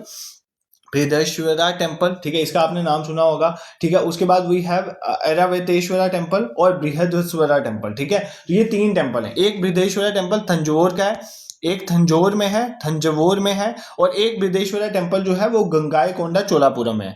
Gangaikonda कोंडा चोलापुरम यहाँ पर है, तो ये आपको याद रखना है, ये दोनों है यहाँ पर चोलापुरम। और इसको छोड़ के जो है ऐरावतेश्वर टेम्पल है दारुसरम में, वो नहीं पूछेगा। जो थंजवोर वाला बृहदेश्वरा टेम्पल है वो किसका टेम्पल है, वो शिव का टेम्पल है। और यहाँ से क्वेश्चन में आता है ये साउथ इंडिया का one of the largest temple, और किसने बनाया है, राजराज चोला ने बनाया। किसने बनाया, राजराज चोला, ठीक है। अगर आपने पोन्नियिन सेल्वन मूवी देखी है PS2, उसमें राजराज चोला का जिक्र है, उसका जो बेटा था राजेंद्र चोला, ठीक है। और जो ये बृहदेश्वरा टेम्पल गंगाईकोंडा चोलापुरम में है, ये भी शिवा का टेम्पल है। ये किसके साथ एसोसिएटेड है, ये किसने बनाया, ये राजेंद्र चोला, इसके बेटे ने बनाया। ये किसने बनाया, राजेंद्र चोला। ये दो इंपॉर्टेंट फैक्ट्स हैं, ये याद कर लेना, ठीक है। ये मैं आपको बता रहा हूँ, ये इंपॉर्टेंट है, ये आपको पूछे जा सकते हैं। फिर हमने 1989 में हमने जो है सांची में जो बुद्धास के मॉन्यूमेंट्स हैं, बुद्धिज्म के रिलेटेड बुद्धिस्ट जो सांची में प्लेसेस हैं, ठीक है, जैसे आपको पता है वहाँ पे स्तूपा है, इन सबको ऐड किया। वो कहाँ पर है, मध्य प्रदेश में, ये याद कर लेना, ठीक है। यहाँ पे ग्रेट सांची स्तूपा आ गया, जैसे अशोका पिलर आ गया, शुंगा पिलर आ गया, ये सब हमने ऐड किया, ठीक है। फिर 1993 की बात है, हमने हुमायूं का जो मकबरा है, हुमायूं का टॉम कहाँ पर है, दिल्ली में, इसको भी ऐड किया, ठीक है। ये कहाँ पर है, दिल्ली में, इसको भी ऐड किया, ठीक है। उसके बाद जो है, उसके बाद हमने इंपॉर्टेंट, ये इसमें सबसे इंपॉर्टेंट यहाँ पे चार बाग स्टाइल है। चार बाग स्टाइल के हिसाब से हमारे कश्मीर में भी हमने आर्किटेक्चर पढ़ाया था। जैसे क्या होता है, चार साइड से यहाँ पे पाथ आते हैं, तो बीच में टॉम है और चार साइड से बीच में गार्डन्स, ऐसे रास्ते बने हुए हैं, दैट इज चार बाग स्टाइल। तो वो 1993 में हुमायूं टॉम जो था चार बाग स्टाइल में, उसको भी हमने ऐड किया। फिर उसके बाद वी हैव कुतुब मीनार।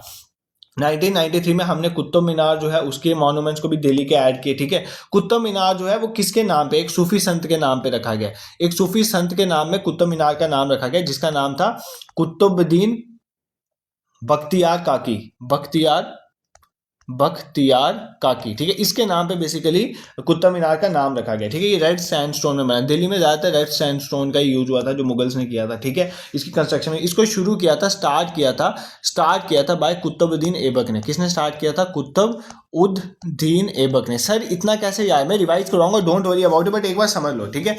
उसके बाद स्टार्ट तो इसने किया था, फिर इल्तुतमिश ने भी इसके ऊपर कुछ इसके जो स्टोरीज हैं वो इसने बनाई, और फाइनली ये कंप्लीट हुआ था फिरोज शाह तुगलक के टाइम में। किसके टाइम में हुआ था, फिरोज शाह तुगलक के टाइम में। यहाँ से भी क्वेश्चन आ जाता है पेपर में, तो मैंने बता दिया, ठीक है। इसके अंदर एक सबसे इंपॉर्टेंट है, इसके अंदर एक अलाई दरवाजा है, ठीक है। अलाई दरवाजा वो किसने बनाया, वो अलाउद्दीन खिलजी ने बनाया, अलाउद्दीन खिलजी ने बनाया, ठीक है। वही पद्मावती वाला, ठीक है, इसने बनाया, अलाउद्दीन खिलजी ने। और एक इसमें मॉस्क भी है, कुव्वत उल इस्लाम मॉस्क। क्या है, कुव्वत उल इस्लाम मॉस्क भी है इसके अंदर, तो ये भी याद कर लें, ठीक है। दिस इज क्लियर, कोई दिक्कत नहीं है। फिर उसके बाद हमने 1999 में, ये मैं डेट इसलिए बता रहा हूँ ताकि आपको आए तो आप कर लो। फिर 1998 में हमने दार्जिलिंग को ऐड किया था। दार्जिलिंग को सबसे पहले हमने माउंटेन रेलवेज में ऐड किया था, उसके बाद हमने आगे जाके बाकी भी ऐड किए थे। पहले हमने दार्जिलिंग को 1999 में सबसे पहले दार्जिलिंग को ही ऐड किया था, ठीक है। बट ये अब आपको याद नहीं रखना, आपको मैंने माउंटेन रेलवेज में पढ़ा दिए ना कौन कौन से। फिर 2002 में हमारा जो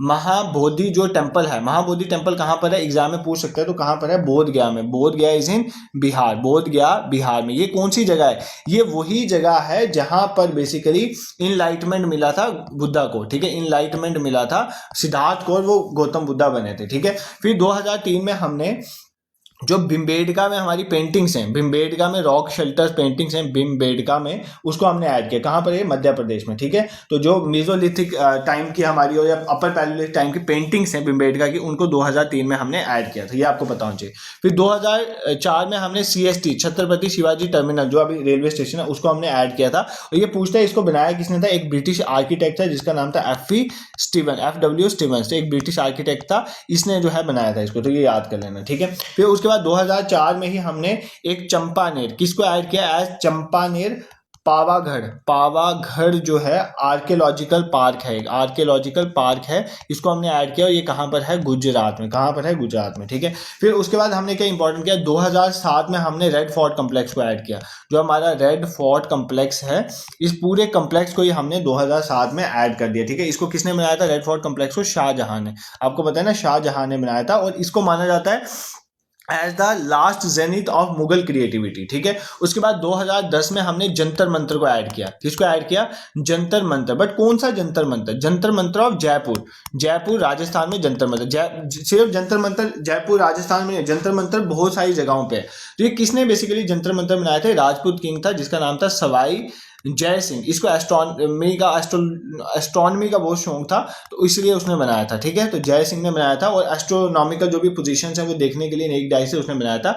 बट हमारे जंतर मंतर एक नहीं है, हमारे जंतर मंतर काफी जगहों पे हैं, 5 जगहों पे, मेनली 5 जगहों पे। एक तो आ गया जयपुर, ये तो जयपुर वाला हमने ऐड किया, बट जयपुर को छोड़ के एक जयपुर में भी है, we have in Delhi, we have in Ujjain also, we have in Varanasi also, and we have in Mathura also. तो ये भी याद कर लेना, अगर पेपर में किसी का दिमाग घुमा तो पूछ लेगा जंतर मंतर कहां पर है, और जेकेएसएसबी का घूमता रहता है, आपको पता है। ठीक है, फिर नेक्स्ट बात करते हैं 2013 की। तो 2013 में हमने वही जो 6 हिल फोर्ट थे जो हैं किसके, 6 हिल फोर्ट्स ऑफ राजस्थान, उनको ऐड किया था, जिनके बारे में मैं ऑलरेडी आपको बता चुका हूँ। ये 2013 में ऐड हुए। ठीक है, फिर 2014 में रानी की वाव को ऐड किया, रानी की वाव। ठीक है, इसको ऐड किया। ठीक है, ये कौन सी रिवर पे है, ये पूछता है। रानी की वाव है कहाँ पे, गुजरात में, जिसको क्वींस वेल्स कहते हैं। गुजरात में क्वींस स्टेप वेल, जो स्टेप बना के नीचे, ये कौन से स्टाइल से बना है ये पूछता है। मारू गुर्जरा स्टाइल। कौन सा स्टाइल था, मारू गुर्जरा स्टाइल, जिस स्टाइल से इसको बनाया गया है। ठीक है, और अभी कई बार पूछता है ये कौन सी करेंसी नोट पे है, तो 100 की जो करेंसी नोट है ना उसके ऊपर है। तो ये देख लेना यार, ये भी एग्जाम में क्वेश्चन आता है कि कौन सी करेंसी, मान लो 500 के नोट पे क्या है, 100 के नोट पे क्या है, 50 के नोट पे क्या है, 20 के नोट पे क्या है, तो ये देख लेना एक बार। ठीक है, ये सारे या तो मैं ये नेक्स्ट सेशन में पढ़ा दूंगा आपको। ठीक है, उसके बाद 2016 में अगर मैं बात करूं, 2016 में हमने जो चंडीगढ़ में काम हुआ है, चंडीगढ़ में आपको पता आर्किटेक्चर वर्क हुआ है, उसको हमने ऐड किया है, जिसको बोलते हैं ली कॉर्ब्यूसर। क्या बोलते हैं, ली कॉर्ब्यूसर, जो बेसिकली बंदा था ना, इसने जो जो काम किया उसको हमने यूनेस्को वर्ल्ड हेरिटेज में ऐड किया। और इसने बेसिकली 17 साइट्स में काम किया, इंडिया में नहीं, 17 साइट्स में काम किया, सेवरल कंट्रीज में। उसमें इसने इंडिया में जो काम किया था वो कहाँ पर किया हुआ है, चंडीगढ़ में। कहाँ पे, चंडीगढ़। चंडीगढ़ को आपको पता है मॉडर्न सिटी के रूप में बनाया था। ठीक है, तो कैपिटल कॉम्प्लेक्स चंडीगढ़ को भी इसने बनाया था, इसलिए जो इसके ली कॉर्ब्यूसर के कैपिटल जो भी एरियाज में बनाया उन सबको ऐड किया। तो इंडिया में बेसिकली इसका चंडीगढ़ में रोल है। ठीक है, उसके बाद हमने किसको ऐड किया, 2016 में ही हमारे जो नालंदा है, नालंदा यूनिवर्सिटी वगैरह, ठीक है, वो कहाँ पर है, बिहार में, उसको हमने ऐड किया। ये बुद्धिज्म का सेंटर था बेसिकली, तो नालंदा को हमने ऐड किया, तो ये भी याद कर लेना। फिर हमारे पास 2017 में हमने जो आपकी हिस्टोरिक सिटी है अहमदाबाद, गुजरात की हिस्टोरिक सिटी जो अहमदाबाद है, उसको ऐड किया। तो ये पूछता है अहमदाबाद कौन से रिवर के किनारे है, तो साबरमती रिवर के किनारे है। ठीक है, किसने बनाया था, सुल्तान अहमद शाह ने, सुल्तान अहमद शाह ने।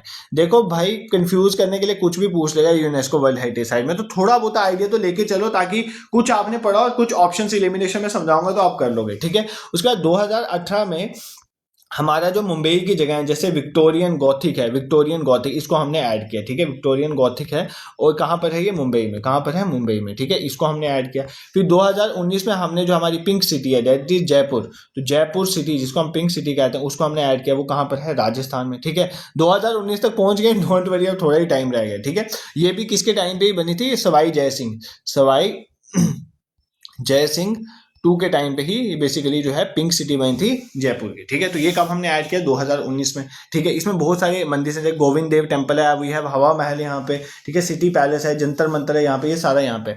फिर 2021 की बात है, 2021 में हमने ऐड किया ककटिया, इंपॉर्टेंट है ये, ककटिया रामप्पा टेम्पल। ठीक है, रामप्पा टेम्पल, इसको ऐड किया। ठीक है, ककटिया रामप्पा टेम्पल, इसको ऐड किया। ये कहाँ पर है, तेलंगाना में। कहाँ पर है, तेलंगाना में। ठीक है, ये किसका टेम्पल है, लॉर्ड शिवा का। किसका टेम्पल है, ये इंपॉर्टेंट है, यहाँ से क्वेश्चन पूछेगा। अब जो लास्ट 6 बच गए आपके, तो यहाँ से क्वेश्चन आने की प्रोबेबिलिटी सबसे ज्यादा है। तो ये लॉर्ड शिवा का टेम्पल है। ठीक है, और ये ना मतलब इसमें फीचर क्या है कि ये ऊपर टेम्पल जो है एक हाइट के ऊपर, 6 फीट हाइट के ऊपर है, और कौन से पैटर्न में है, स्टार शेप में। कौन सा है, स्टार शेप्ड प्लेटफॉर्म में ये बना, मतलब 6 फीट हाइट में ऊपर प्लेटफॉर्म बना के स्टार शेप प्लेटफॉर्म पे ककटिया रामप्पा टेम्पल जो है लॉर्ड शिवा का बना हुआ है, आपको याद रखना है। ठीक है, दिस इज क्लियर। और मार्को पोलो ने इसको विजिट किया था ना, ट्रैवलर में से क्वेश्चन आ रहा है, इसलिए मुझे बताना पड़ रहा है। मार्को पोलो ने जब इस ककटिया रामप्पा टेम्पल को विजिट किया था, इसने इसके बारे में बोला था brightest star in the Galaxy of temples. तो गैलेक्सी ऑफ टेम्पल्स में ब्राइटेस्ट स्टार जो है वो रामप्पा टेम्पल को किसने बोला था, मार्को पोलो ने बोला था। ये पॉइंट आपको याद रखना। तो ये जो बेसिकली इसकी फाउंडेशन जब रखेगी तो सैंड बॉक्स टेक्निक का यूज किया, मतलब ये वर्ड याद कर लो कि इसके साथ एसोसिएटेड है, अगर कहीं ना कहीं आ जाए तो तुम कर लोगे। ठीक है, उसके बाद हमने क्या किया, उसके बाद हमने इसी साल जो है 2021 में धोलावीरा को ऐड किया। धोलावीरा क्या, हमारी इंडस वैली सिविलाइजेशन की जो हड़प्पन साइट है ना, हड़प्पा की बेसिकली सिविलाइजेशन की साइट है, कहाँ पर है, गुजरात में। कहाँ पर है, गुजरात में। ठीक है, और ये जहाँ पर रिलेटेड है वो कौन सी वाइल्ड लाइफ सेंचुरी है, वहाँ पे कच्छ डेजर्ट। कौन सी है, Kutch desert wild life sanctuary, तो ये नाम याद रखना वहां पर है, ठीक है। और मतलब ये बेस्ट प्रोटेक्टेड हम कह सकते हैं कि अर्बन सेटलमेंट थी, ठीक है। इसको कौन से आर्कियोलॉजिस्ट जो है जगत पोर्टिपेश ने उसको बेसिकली ये धोलावीरा को बेसिकली इसको डिस्कवर किया था, ठीक है। उसके बारे में आपको थोड़ा पता होना चाहिए, ठीक है। उसके बाद हमारी 4 इंपॉर्टेंट साइट्स हैं जिनको क्रोनोलॉजिकली आपको याद है। मैंने आपको बोला we have total 44 UNESCO world heritage site, और लास्ट की 4 सबसे इंपॉर्टेंट है क्योंकि यहां पे पूछेंगे, ये लेटेस्ट है, यहां से क्वेश्चन आएगा। सबसे पहले 41 वाली कौन सी है? 41 वाली वी हैव शांति निकेतन। क्या नाम है इसका? शांति निकेतन, ठीक है। इसके बारे में तीन चार सबके बारे में बताऊंगा। देन वी हैव 42nd वाली, देन 42nd का नाम है 42nd होयसाला टेम्पल, इनके बारे में बताऊंगा, होयसाला टेम्पल, ठीक है। एंड वी हैव 43rd वाली, 43rd वाली का नाम है मोइदम्स ऑफ असम, ठीक है। ये बताऊंगा ये क्या होते हैं, मोइदम्स कहाँ पर है, मोइदम्स इन असम, ठीक है। इनके बारे में देखेंगे। और लास्ट में जो लेटेस्ट है, सबसे लेटेस्ट जो 44th UNESCO world heritage site है वो हमारी है मराठा मिलिट्री लैंडस्केप। कौन सी? Maratha military landscape. इन सबको मेरे को पढ़ाने दो, उसके बाद मैं आपको सारा रिवाइज करवा दूंगा जो अभी तक पढ़ा है। Don't worry, UNESCO world heritage से भाई ये टॉपिक, आप इस टॉपिक की रेलिवेंस सिर्फ समझ रहे हो कि सर इतना टाइम पढ़ते हो गया, हमने सिर्फ अभी तक यूनेस्को वर्ल्ड हेरिटेज साइट ही पढ़ी, तो ये आपकी कंफ्यूजन है भाई। आपने just UNESCO world heritage site नहीं पढ़ी, आपने उसके साथ इंडिया का ऑलमोस्ट 80% आर्किटेक्चर कवर कर दिया, क्योंकि यही इंडिया के इंपॉर्टेंट टेम्पल्स, मॉन्यूमेंट्स है जो यूनेस्को वर्ल्ड हेरिटेज साइट में, तो ठीक है। सबसे पहले अगर मैं शांति निकेतन की बात करूं, शांति निकेतन क्या है? शांति निकेतन जो रविंद्रनाथ टैगोर के फादर थे, रविंद्रनाथ टैगोर ने, उन्होंने इस्टेब्लिश किया था शांति निकेतन एक आश्रम, ठीक है। तो इस बेसिकली आश्रम ये किसके साथ एसोसिएटेड है? रविंद्रनाथ टैगोर, आप याद कर सकते हो, रविंद्रनाथ टैगोर, रविंद्रनाथ टैगोर के फादर, ठीक है। और रविंद्रनाथ टैगोर के साथ भी एसोसिएटेड है वेस्ट में। उनके सारे जो अचीवमेंट्स ये वो सब कुछ यहाँ पर एक कल्चर म्यूजियम के तौर पर आप इसको याद कर सकते हो, ठीक है। इसका तो इतना ही देखना है, इसमें कोई ज्यादा देखने वाला है नहीं, ठीक है। नेक्स्ट हमारे जो है उसके बाद हमने होयसाला टेम्पल्स को ऐड किया, this is important. Hoysala temple जो है हमारी 42nd जो है कल्चरल हेरिटेज साइट्स है। कि पहली बात ये कहां पर है, ये 3 जगहों में इसमें मंदिर है। एक है बेलूर, ठीक है, बेलूर, ध्यान से समझना, एक बेलूर है, एक हैलेबीड है, एक हैलेबीड है, और एक सोमनाथपुरम है, ठीक है, सोमनाथपुरम, ठीक है। अब अगर बोलेगा कि ये स्टेट कौन सी है, तो स्टेट इज कर्नाटका, स्टेट में तो कोई गड़बड़ नहीं है, स्टेट इज कर्नाटका, ठीक है। 3 जगह में है, एक होयसाला में है और एक है बेलूर में, एक हैलाबिड में। जो तो है बेलूर में, उस मंदिर का नाम है चन्नकेश्वरा टेम्पल। क्या नाम है? चन्नकेश्वरा टेम्पल। ये आपको पता होना चाहिए कहां पर कौन सा, ये लेटेस्ट वाले, इनके बारे में अच्छे से देख लो, ठीक है। और जो हैलाबिड वाली है वहां पर जो टेम्पल है उसका नाम है होयसालेश्वर टेम्पल, लेश्वर टेम्पल, ठीक है, होयसालेश्वर टेम्पल, ठीक है। और जो सोमनाथपुरम है वहां पर है वी हैव केशवा टेम्पल। कौन सा टेम्पल है? केशवा टेम्पल। तो ये 3 तो सबसे पहले आपको टेम्पल्स के बारे में पता होना चाहिए। जो तो है चन्नकेश्वरा टेम्पल जो है, इसको एक होयसाला किंग जिनका नाम था विष्णुवर्धन, ठीक है, किसने? विष्णुवर्धन ने बनाया। होयसाला किंग जो है विष्णुवर्धन, इसने इस टेंपल को बनाया। इसकी सबसे इंपॉर्टेंट फीचर ये है, ये किसको डेडिकेटेड है? पहली बात तो लॉर्ड विष्णु को डेडिकेटेड है। और इसका इंपॉर्टेंट फीचर आपको याद रखना कि ये स्टार शेप टेंपल, जो जब हम ऑलरेडी ऊपर भी बात कर चुके ककाटिया रमप्पा टेंपल में, तो ये भी स्टार शेप टेंपल है, ये आपको याद रखना, ठीक है। This is clear. अब जो है होयलेश्वर टेंपल, ये शिवा का टेंपल है, ये लार्जेस्ट, अगर हम मान सकते हैं लार्जेस्ट शिवा टेंपल जो होयसाला ने बनाया उनके बारे में है, ठीक है। तो ये आपको याद है, शिवा का टेंपल है होयलाश्वर। और जो केशवा टेंपल है, बेसिकली ये नाम से ही पता चल रहा है, लॉर्ड केशव मतलब लॉर्ड कृष्णा का टेंपल है, ठीक है, लॉर्ड कृष्णा का टेंपल है। लॉर्ड कृष्णा इधर 3 फॉर्म से पूजे जाते हैं, जनार्दना, केशव और वेणुगोपाला, ठीक है। तो ये आपको याद रखना है। तो ये थोड़ी बहुत ही चीजें आपको इनके बारे में अच्छे से क्लियर होनी चाहिए होयसाला टेंपल के बारे में, ठीक है। नेक्स्ट वी है 43rd जो मोइदम्स असम। मोइदम्स क्या होते हैं? Moidams are the burial sites, मतलब जहां पे ब्यूरी करते थे ना, of Ahom kingdom. Ahom kingdom के जो भी बंदे होते थे उनको जहां पे ब्यूरी करते थे, उन ब्यूरियल साइट्स को बेसिकली क्या बोला जाता है? मोइदम्स असम में। Just like we have pyramids बनाते थे ना इजिप्ट में, पिरामिड्स ऑफ इजिप्ट, तो इजिप्टियन किंग्स जो है जैसे पिरामिड्स बनाते थे, वही जो है इसी तरह अहोम किंगडम वाले जो है ब्यूरियल साइट जो थे उनको बोलते थे मोइदम्स। कहां पर है? असम में, ठीक है। तो ये पॉइंट आपको याद रख लेना है। तो अहोम किंगडम की बेसिकली रॉयल फैमिली की रेस्टिंग प्लेस होती थी, और ये ज्यादातर कौन सी डिस्ट्रिक्ट में पाए जाते हैं? डिस्ट्रिक्ट का नाम भी देख सकता हूँ, चेराडियो डिस्ट्रिक्ट। कौन सी डिस्ट्रिक्ट है? चेराडियो डिस्ट्रिक्ट। तो ये डिस्ट्रिक्ट में सबसे ज्यादा जो है ये पाए जाते हैं, तो ये भी याद कर लेना। और सबसे इंपॉर्टेंट है 44। अब यहां पर पूछेगा, जैसे आपको पेपर में ये पूछ गया था ना कि मतलब वो जो हमारे माउंटेन जो रेलवेज है उसमें क्या क्या है, दार्जिलिंग वाली भी आती है, शिमला वाली भी आ जाती है, और नीचे नीलगिरी वाली भी। इसी तरह जो हमारे मराठा लैंडस्केप हैं उनको हमने रिसेंटली ऐड किया। इसमें हमारे 12 मेजर फोर्ट्स हैं, एक फोर्ट की बात नहीं हो रही है, 12 मेजर फोर्ट्स हैं, ठीक है, 12 मेजर फोर्ट्स हैं जिनको हमने ऐड किया। और ये सारे मतलब सारे 11 जो हैं वो महाराष्ट्र में हैं, महाराष्ट्र में ही 11 हैं, बट एक एक जो है वो तमिलनाडु में भी। अब यहाँ पे भी आपको पेपर में कंफ्यूज कर सकता है। तो 11 जो है वो महाराष्ट्र में और एक जो है तमिलनाडु। सबसे पहले तमिलनाडु वाला कौन सा है, गिंगी फोर्ट। तो गिंगी फोर्ट जो है वो आप याद रखोगे वो कहाँ पर है, तमिलनाडु में। इसको छोड़ के बाकी जो 11 बचे, ठीक है, बाकी कितने बचे, 11 फोर्ट जो है वो कहाँ पर हैं, 11 फोर्ट जो हैं वो हमारे वो महाराष्ट्र में, जिनके नाम मैं आपको लिख सकता हूँ ताकि आप थोड़ा अगर पेपर में आए तो आप कर लो। जिसमें एक we have Salher fort, Shivneri fort, ये तो आपने सुना होगा, शिवाजी के साथ एसोसिएटेड है। लोहगढ़ फोर्ट, ठीक है, लोहगढ़ फोर्ट। खंडेरी फोर्ट, यहाँ तो ट्रैकिंग के लिए भी जाते हैं सारे। We have Raigad fort. फिर we have Rajgad fort. We have Pratapgad fort, ठीक है। वी हैव सुवर्ण दुर्ग, ठीक है। उसके बाद we have Panhala, then we have Vijaydurg and Sindhudurg, ठीक है। ये सारे फोर्ट कहाँ पर हैं, 11 फोर्ट जो हैं ये महाराष्ट्र में हैं, एमएच लिख देता हूँ, और एक जो है तमिलनाडु वाला वो हमने देख लिया। इसमें 8 फोर्ट जो है वो आर्कियोलॉजिकल सर्वे ऑफ इंडिया जो है वो इसको प्रोटेक्शन देता है। इतना डीप नहीं जाए, इतना डीप जाएगा तो फिर छोड़ देना क्वेश्चन, ठीक है। तो ये हमारी होगी यूनेस्को वर्ल्ड हेरिटेज साइट्स, वो हमने सारी कवर कर ली। सर एक बार बताओ, बेसिकली वी हैव मतलब एम्पल ऑफ थिंग्स हमने कर ली हैं। अब मुझे नहीं पता आप रिटेन कर पाओगे कि नहीं कर पाओगे, but I will try my level best कि मैं आपको रिवाइज कर। देखो बट आपको इसका बेनिफिट बहुत होगा, क्योंकि ये जस्ट एक टॉपिक कवर नहीं हुआ यूनेस्को वर्ल्ड हेरिटेज है। अभी तक सिर्फ पढ़ के जाते थे कौन सी यूनेस्को वर्ल्ड हेरिटेज साइट्स में, पेपर में गड़बड़ करके आते हैं। इस बार ये डीपली पढ़ के जा रहे हो ना, तो गड़बड़ नहीं होगी। Total we have 44 UNESCO world heritage site, जिसमें 36 कल्चर है, 7 नेचुरल, एक बिग मिक्स्ड वाली कंचनजुंगा नेशनल पार्क है, ठीक है, सिक्किम वाला। उसके बाद 7 नेचुरल में great Himalaya national park, Kaziranga, Keoladeo, Manas, Nanda Devi, valley of flowers, Sundarbans and West Bengal. इधर तक हमारी कहानी होगी कवर, ठीक है। उसके बाद 36 कल्चरल साइट में मैंने आपको बताया एक माउंटेन रेलवेज ऑफ इंडिया, इसमें 3 आती हैं, कालका, शिमला, दार्जिलिंग, नीलगिरी। और हिल फोर्ट्स ऑफ राजस्थान में जैसलमेर, रणथंबोर, गैगरॉन, कुंभलगढ़, चित्तौड़गढ़, अम्बेर। इसी तरह मराठा मिलिट्री लैंडस्केप में भी 12 आते हैं, जिसमें 11 जो है महाराष्ट्र में और एक जो है तमिलनाडु में है, गिंगी फोर्ट, ठीक है। फिर हमने देखा सबसे पहले हमने आगरा फोर्ट 1983 में यूपी में अकबर ने बनाया, रेड सैंडस्टोन में, इसमें मोती मस्जिद है, व्हाइट मार्बल में शाहजहां ने बनाया। फिर अजंता केव्स महाराष्ट्र सबसे इंपॉर्टेंट, वगोरा रिवर के किनारे है, सहाद्री में, औरंगाबाद। टोटल 29 केव्स हैं, सभी की सभी बुद्धिस्ट केव हैं। 25 विहाराज हैं जहां पे रहते हैं, और 4 चैत्याज हैं जहां पे प्रेयर हाल्स हैं। फिर वकाटका किंग्स हरिसेन ने बनाया है 200 BC से 650 AD तक। फाइन ने भी इधर विजिट किया है, चंद्रगुप्त के टाइम में जो आया था, और ह्यूनसेंग ने। एलोरा केव्स भी महाराष्ट्र में है, इससे अजंता के वापस है। यहाँ पे 34 केव्स हैं, जिसमें ब्राह्मणिकल, बुद्धिस्ट और जैन सभी है। मैं कैलाश नाइट, ये हम देखेंगे अभी जब आर्किटेक्चर देखेंगे। इससे 2 सेशन आएंगे, culture and heritage of India.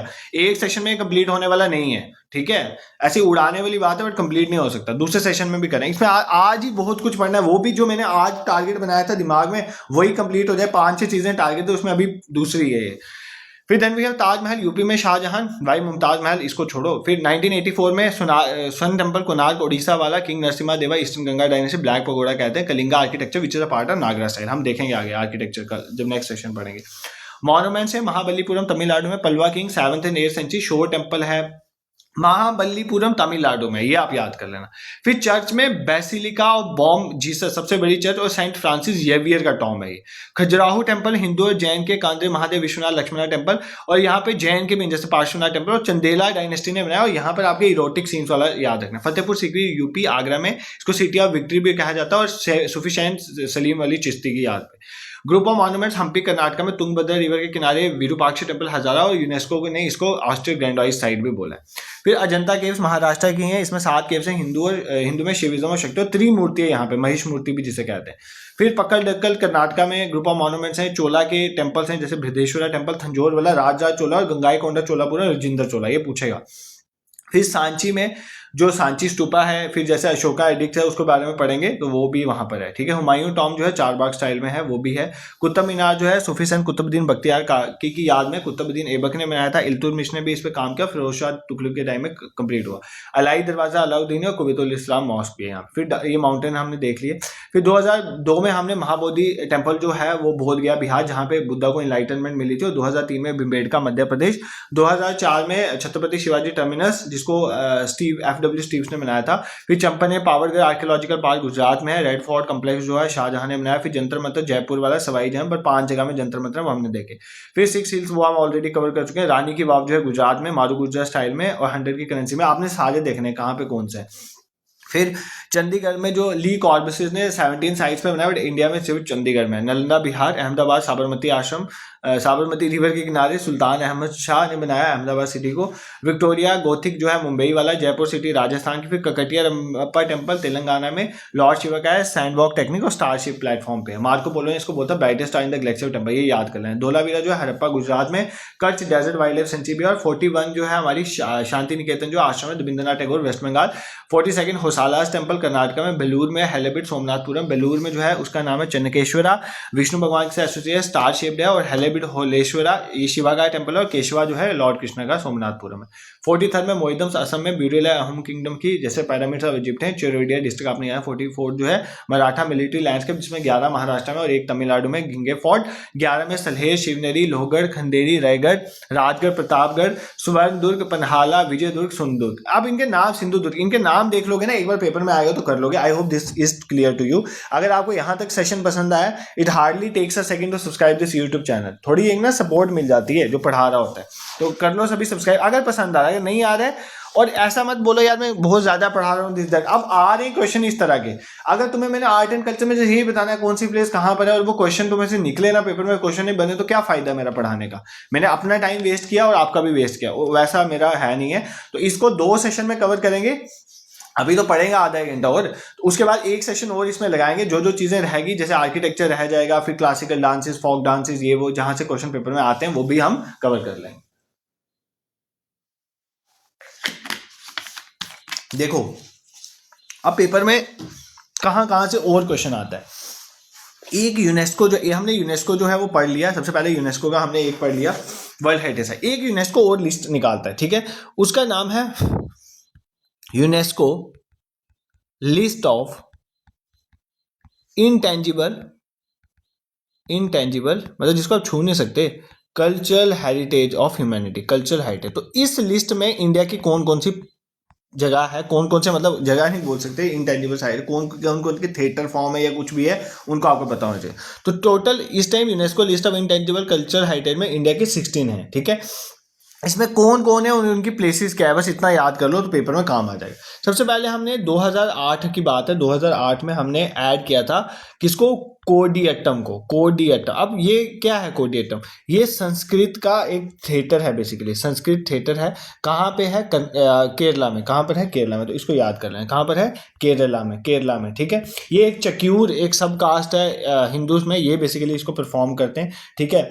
और बेसिकली कुछ वुमेन्स भी परफॉर्म करती हैं, और करेक्टर यहाँ पे विदुषका का करेक्टर जो आपने देखा होगा ना, इसको जस्ट ये काम करना, जो भी मैं यहाँ पे टर्म लिखूं, जैसे कुडियट्टम केरला का, आपको नहीं पता, जस्ट गूगल में सर्च करो कुडियट्टम केरला, तो जो फोटो आएगा ना वो देख लो, या एक 5-10 सेकंड की वीडियो देख लो, तो अगर उसकी शेप के रिलेटेड कोई क्वेश्चन आएगा तो आप कर लोगे, ठीक है। फिर 2008 में हमने रामलीला जो आपको पता होती है उसको भी ऐड किया, ये भी 2008 को ही ऐड किया।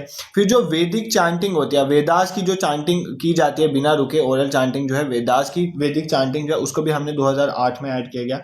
फिर जो रमन जो है उसको भी हमने ऐड किया। रमन जो है बेसिकली एक रिचुअल थिएटर है, इसको 2009 में ऐड किया था।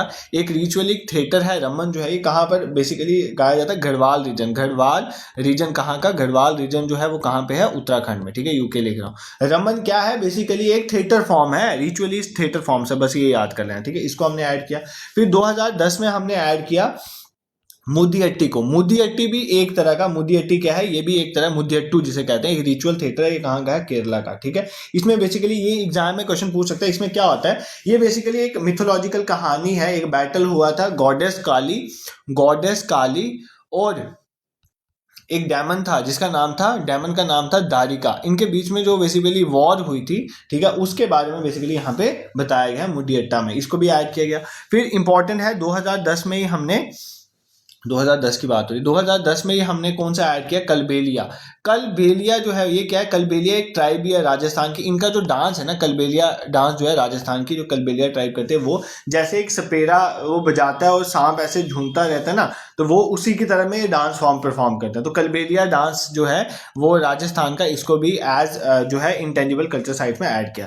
फिर आपको पता है छऊ डांस, ठीक है। छऊ जो है एक ट्राइबल मार्शल आर्ट जो है, ठीक है, मार्शल आर्ट डांस भी है, एक तरह का डांस भी है और मार्शल आर्ट भी है इसमें। तो मार्शल आर्ट डांस जो है इसको भी ऐड किया। ये काफी जगहों में चलता है, जैसे उड़ीसा में, झारखंड में, वेस्ट बंगाल में, तो एक प्लेस नहीं लिख सकते। तो यहाँ पर आपको पता है डांसर मास्क पहन में इसमें करते हैं, आप इसका फोटो वगैरह भी देख सकते हो। तो इसको भी हमने ऐड किया।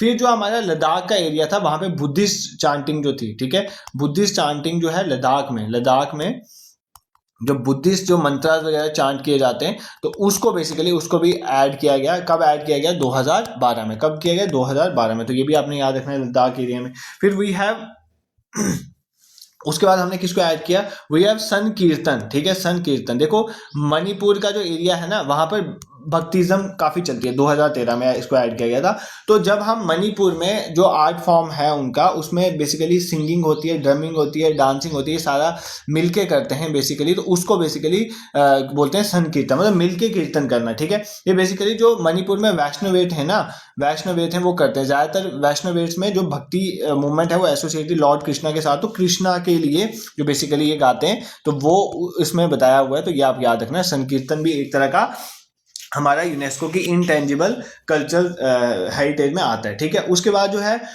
जो है एक कम्युनिटी है, इंपॉर्टेंट कम्युनिटी है, 2014 में इसको ऐड किया था। इस कम्युनिटी का नाम है थथेरा कम्युनिटी, ठीक है, थथेरा कम्युनिटी। ये थथेरा कम्युनिटी कहाँ की है? ये थथेरा कम्युनिटी है जंडियाला एरिया ऑफ पंजाब, ठीक है। कहाँ पर? पंजाब में। तो ये जो थथेरा कम्युनिटी है ये क्या करती है? ये बेसिकली ट्रेडिशनल ब्रास और कॉपर के क्राफ्ट बनाती है, ठीक है। तो उसको भी हमने डाला हुआ है, ट्रेडिशनल ब्रास और कॉपर के बेसिकली क्या बनाती है? ये यूटेंसिल मेकिंग है। तो ये भी याद कर लेना, ये कहाँ की है?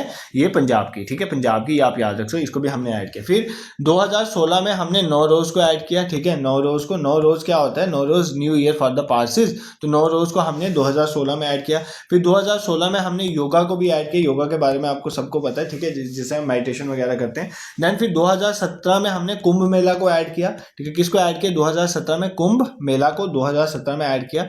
फिर 2021 में हमने ऐड किया है दुर्गा पूजा कहाँ पर होती है? जो कोलकाता में, उसको हमने ऐड किया। उसके बाद 2021 के बाद अब ये यहाँ तक कंप्लीट हो गया। तो लेटेस्ट जो हमने 2 ऐड की हैं वो आपको याद रखनी है। एक तो गरबा है गुजरात का, जो आई थिंक 2023 में हमने ऐड किया। और रिसेंटली सबसे जो अभी रिसेंटली एडिशन है दैट इज दीपावली। तो दीपावली को मिला के ये टोटल अब 16 हमारी यूनेस्को इंटेंजिबल कल्चरल जो है चीजें हो चुकी हैं। तो ये पॉइंट आपको क्लियर होना चाहिए, इसमें कोई गड़बड़ नहीं होनी चाहिए, ठीक है। सर एक बार रिवाइज करवा दोगे सारी? बिल्कुल करवाएंगे यार, आपको रिवाइज करवाने की तो बैठे। तो टोटल अभी तक प्रेजेंटली हमारी 16 है, जिसमें 2008 में सबसे पहले कुडियट्टम संस्कृत थिएटर है केरला का, उसको ऐड किया। फिर रामलीला ऐड हुई, फिर वैदिक चैंटिंग, ये तीनों ही 2008 में ऐड हो गए।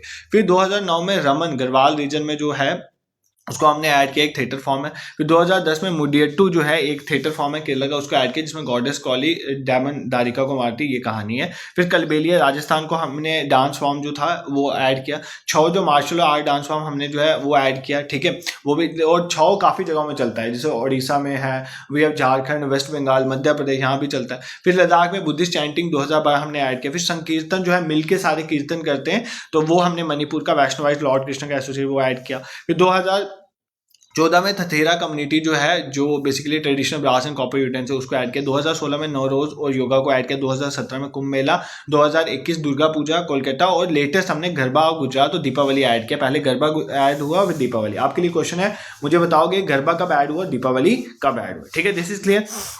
और सर ऐसा कौन सा टॉपिक है जहां से क्वेश्चन आता है? एक और टॉपिक है जहां से पेपर में क्वेश्चन आता है, यूनेस्को। सर आप बोलोगे कि ये यूनेस्को जान नहीं छोड़ा, भाई यूनेस्को का ही सब कुछ है कल्चर रिलेटेड, तो आप याद रखो यूनेस्को क्रिएटिव सिटीज नेटवर्क, ठीक है, यहाँ से पेपर में क्वेश्चन आता है, ठीक है। अब यूनेस्को जो है इसने 2004 में क्रिएटिव सिटी नेटवर्क्स को ऐड करना शुरू किया था, ठीक है, 2004 की बात है, ताकि जो भी सिटीज़ हैं उनके बीच में कॉपरेशन हो, वो क्रिएटिविटी को प्रमोट करें ताकि सस्टेनेबल अर्बन डेवलपमेंट हो। ये जो नेटवर्क है 7 फील्ड्स को कवर करता है कि किन सिटीज़ ने इन 7 फील्ड्स में बहुत अच्छा काम किया, तो उनको हम यूनेस्को क्रिएटिव सिटीज़ में डाल देते हैं। वो 7 कौन सी फील्ड्स हैं? एक तो आ गया क्राफ्ट, मतलब वहाँ पर कोई क्राफ्ट है या फोक आर्ट है कोई उधर का, अच्छा मान लो कोई नमदा वमदा बन रहा है, अच्छे से कुछ और बन रहा है, ठीक है। फिर उसके बाद मीडिया आर्ट कैसा है वहाँ पे, ठीक है, मीडिया उसको देख सकते हैं। फिर फिल्म जो है, डिज़ाइन जो है उसके बेसिस में किसी ने अच्छा काम किया। देन वी आर गेस्ट्रॉनमी पे अच्छा काम किया किसी ने, किसी सिटी ने, उसको ऐड कर सकते हैं। देन लिटरेचर एंड म्यूजिक पे अगर किसी ने अच्छा काम किया, लिटरेचर एंड म्यूजिक, तो इन 7 चीज़ों पे अगर किसी ने अच्छा काम किया है उनको हम यूनेस्को क्रिएटिव सिटीज़ में डालते हैं, ठीक है। सबसे पहले इंडिया का जो यूनेस्को क्रिएटिव सिटी में सिटी ऐड हुई थी, सबसे पहली ऐड हुई थी 2015 में। कब ऐड हुई थी? 2015 में। कौन सी ऐड हुई थी? वाराणसी। कौन सी ऐड हुई थी? वाराणसी। तो वाराणसी को किस में ऐड किया था? म्यूजिक में, ठीक है। यहाँ पर लिटरेचर म्यूजिक में म्यूजिक है ना, उसमें ऐड किया था। देन वी हैव 2000, उसके बाद 15 में ही हमने जयपुर को भी ऐड कर दिया था। जयपुर इज फेमस फॉर, आपको पता है जयपुर में भी क्राफ्ट और फोक आर्ट बहुत फेमस है। क्राफ्ट एंड फोक आर्ट, भाई पेपर में इसमें से क्वेश्चन आए हुए हैं इसलिए बता रहा हूँ, अदरवाइज मुझे बताने की जरूरत नहीं है, क्योंकि इसमें कश्मीर भी आता है, श्रीनगर सिटी, ठीक है। चेन्नई को भी म्यूजिक में ऐड किया 2017 में। इसको कब ऐड किया? 2017 में। उसके बाद जो है मुंबई को ऐड किया 2019 में। 2019 में मुंबई को किस में ऐड किया? फिल्म वाली कैटेगरी में, ठीक है। देन वी हैव हैदराबाद को हमने ऐड किया, हैदराबाद को ऐड किया 2019 में। इसको किस में ऐड किया? गैस्ट्रोनॉमी में, ठीक है। उसके बाद हमने हैदराबाद के बाद श्रीनगर ऐड हुई। कौन सी हुई? श्रीनगर कब ऐड हुई? 2021 में। ये भी किस में ऐड हुई? श्रीनगर में भी आपको पता है जयपुर की तरह क्राफ्ट एंड फोक आर्ट है, तो इसलिए इसको ऐड किया गया, ठीक है। उसके बाद हमने किसको ऐड किया? 2023 में हमने कोझिकोडे को ऐड किया, कोझिकोडे।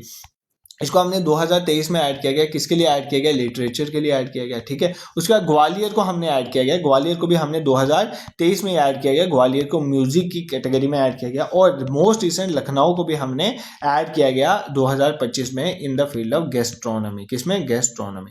तो ये नाम आप रट लो, ठीक है। ये नाम आपको रट लेना है। ये कितने हो गए? 6 3 9, 6 पहले थे और 3 अभी लेटेस्ट हैं। तो ये 9 अभी तक हमारी यूनेस्को क्रिएटिव सिटीज नेटवर्क में आता है। तो कौन कौन से, एक बार वापस रिवाइज करवा देता हूँ, ठीक है। वापस रिवाइज कर देंगे फिर आगे बढ़ते हैं। तो मैंने आपको बोला हमने यूनेस्को क्रिएटिव सिटीज की बात करी, 2004 से स्टार्ट हुई। जो सिटीज जो किसी में बेस्ट कर रही हैं तो उनको हम यूनेस्को क्रिएटिव सिटीज में डाल देते हैं, ठीक है।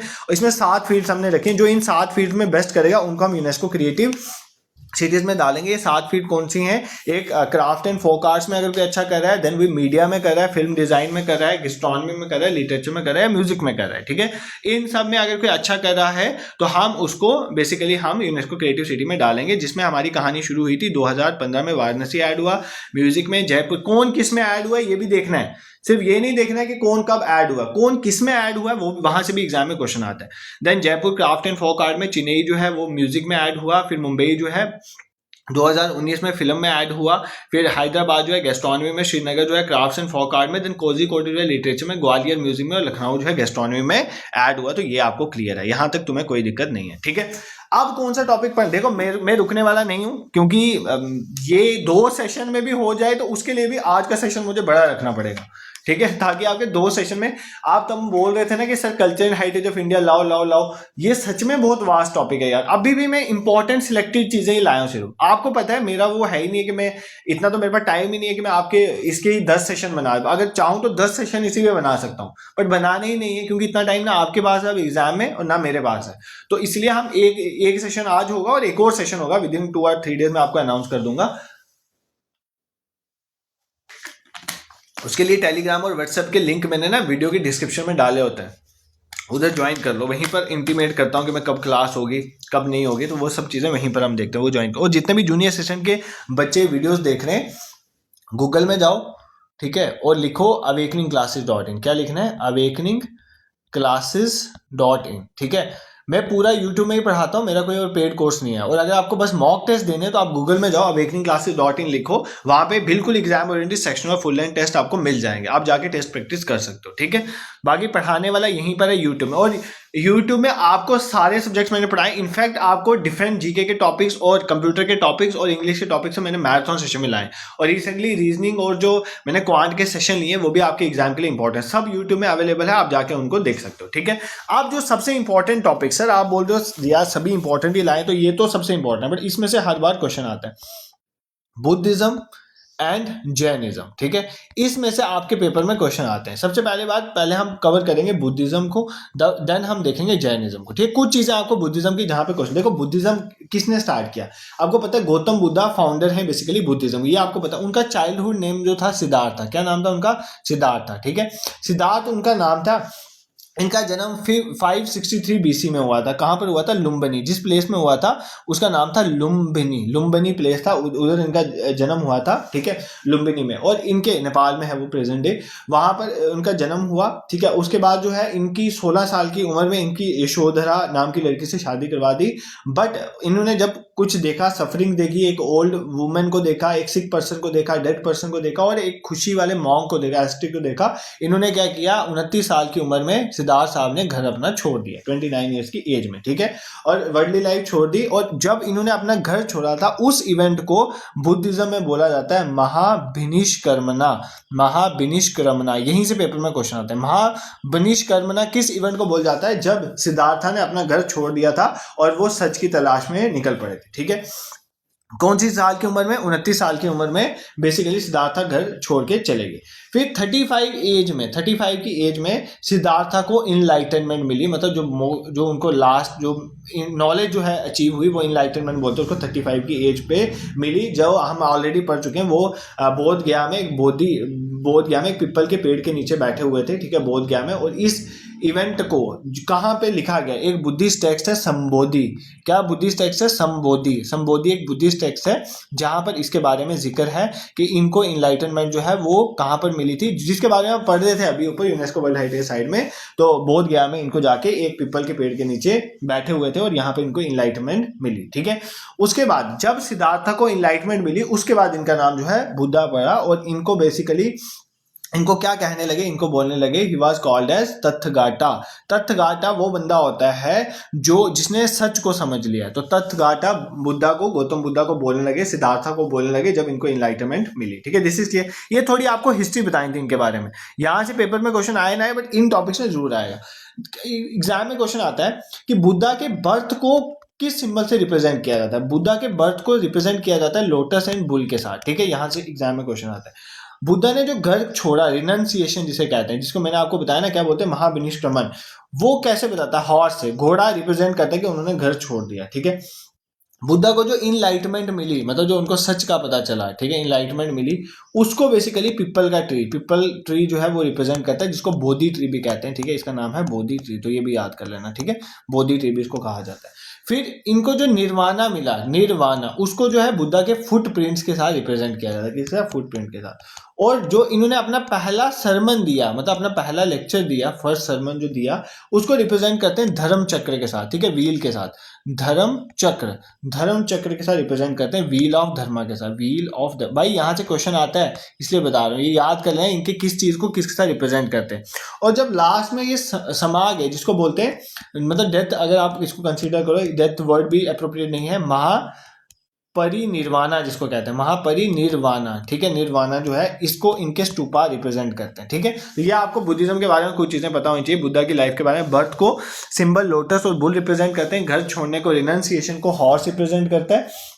ठीक है, उसके बाद जो है इनको जो इनलाइटमेंट मिली वो पीपल ट्री, बोधि ट्री में मिली। उसके बाद उसके नीचे बैठ के निर्वाणा इनके फुटप्रिंट्स रिप्रेजेंट करते हैं। पहला सरमन इनका जो है धर्म चक्र, जो व्हील ऑफ धर्मा रिप्रेजेंट करता है। और डेथ को, महापरिनिर्वाणा को स्टूपास रिप्रेजेंट करते हैं। I hope this is clear to you.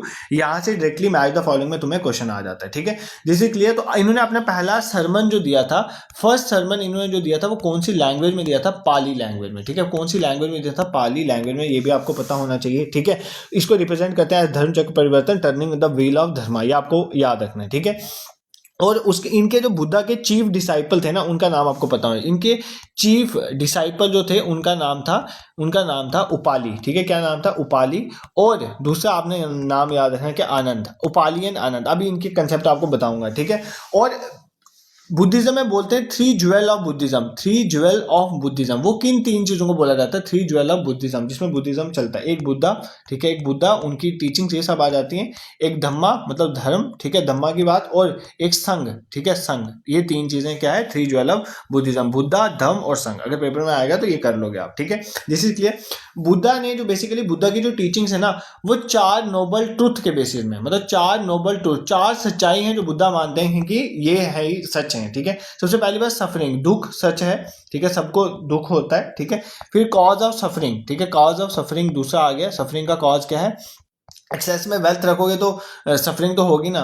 फिर सीसेशन ऑफ सफरिंग, सफरिंग को कैसे रोका जा सकता है, ठीक है, इस दुख को कैसे कम किया जा सकता है। ज्यादा वेल्थ वुल्थ इकट्ठे ना करो, लोगों की मदद करो तो फिर होगा। और क्या पाथ है जो लीड करता है आपको टू सीसेशन ऑफ सफरिंग, ठीक है, सीसेशन ऑफ सफरिंग। तो ये बेसिकली चार बुद्धा के आप नोबल ट्रूथ जो है कंसीडर कर सकते हो, ठीक है। अब बुद्धा ने इन चार नोबल ट्रूथ को अचीव करने के लिए, सफरिंग, सफरिंग का जो कॉज है, सफरिंग को कैसे रोकना है और कैसे आप सफरिंग को बिल्कुल रोक सकते हो, ठीक है, उसके लिए बुद्धा ने बेसिकली बोला था इन चार नोबल ट्रूथ को पाने के लिए 8 फोल्ड पाथ आपने यूज करना है। 8 फोल्ड पाथ, ठीक है, जिसको हम मिडल पाथ, ये बोलते हैं बिल्कुल सबको छोड़ नहीं दो, एक मिडल पाथ जो है वो यूज करो, ठीक है, बिल्कुल संन्यास नहीं ले लो, मिडल पाथ। मिडल पाथ मतलब इसमें 8 चीजें। एक तो राइट व्यू, आपका व्यू अच्छा होना चाहिए, ठीक है, सोचने का। आपके इंटेंशन राइट होने चाहिए, मैं लिख देता हूं यहाँ पे, ठीक है, इंटेंशन। आपकी स्पीच राइट होनी चाहिए, आपका एक्शन राइट होना चाहिए, आपका रहने का तरीका जो है, लाइवलीहुड जो है वो राइट होना चाहिए। फिर आपका जो एफर्ट है वो राइट होने चाहिए। फिर आप में माइंडफुलनेस होनी चाहिए, मतलब ध्यान खुला हुआ, ठीक है। और आपकी कंसंट्रेशन राइट होनी चाहिए, कंसंट्रेशन। तो आप जो है ये 8 फोल्ड पाथ है जिसके तहत आप सफरिंग को खत्म कर सकते हो, तो ये आपको पता होना चाहिए, ठीक है।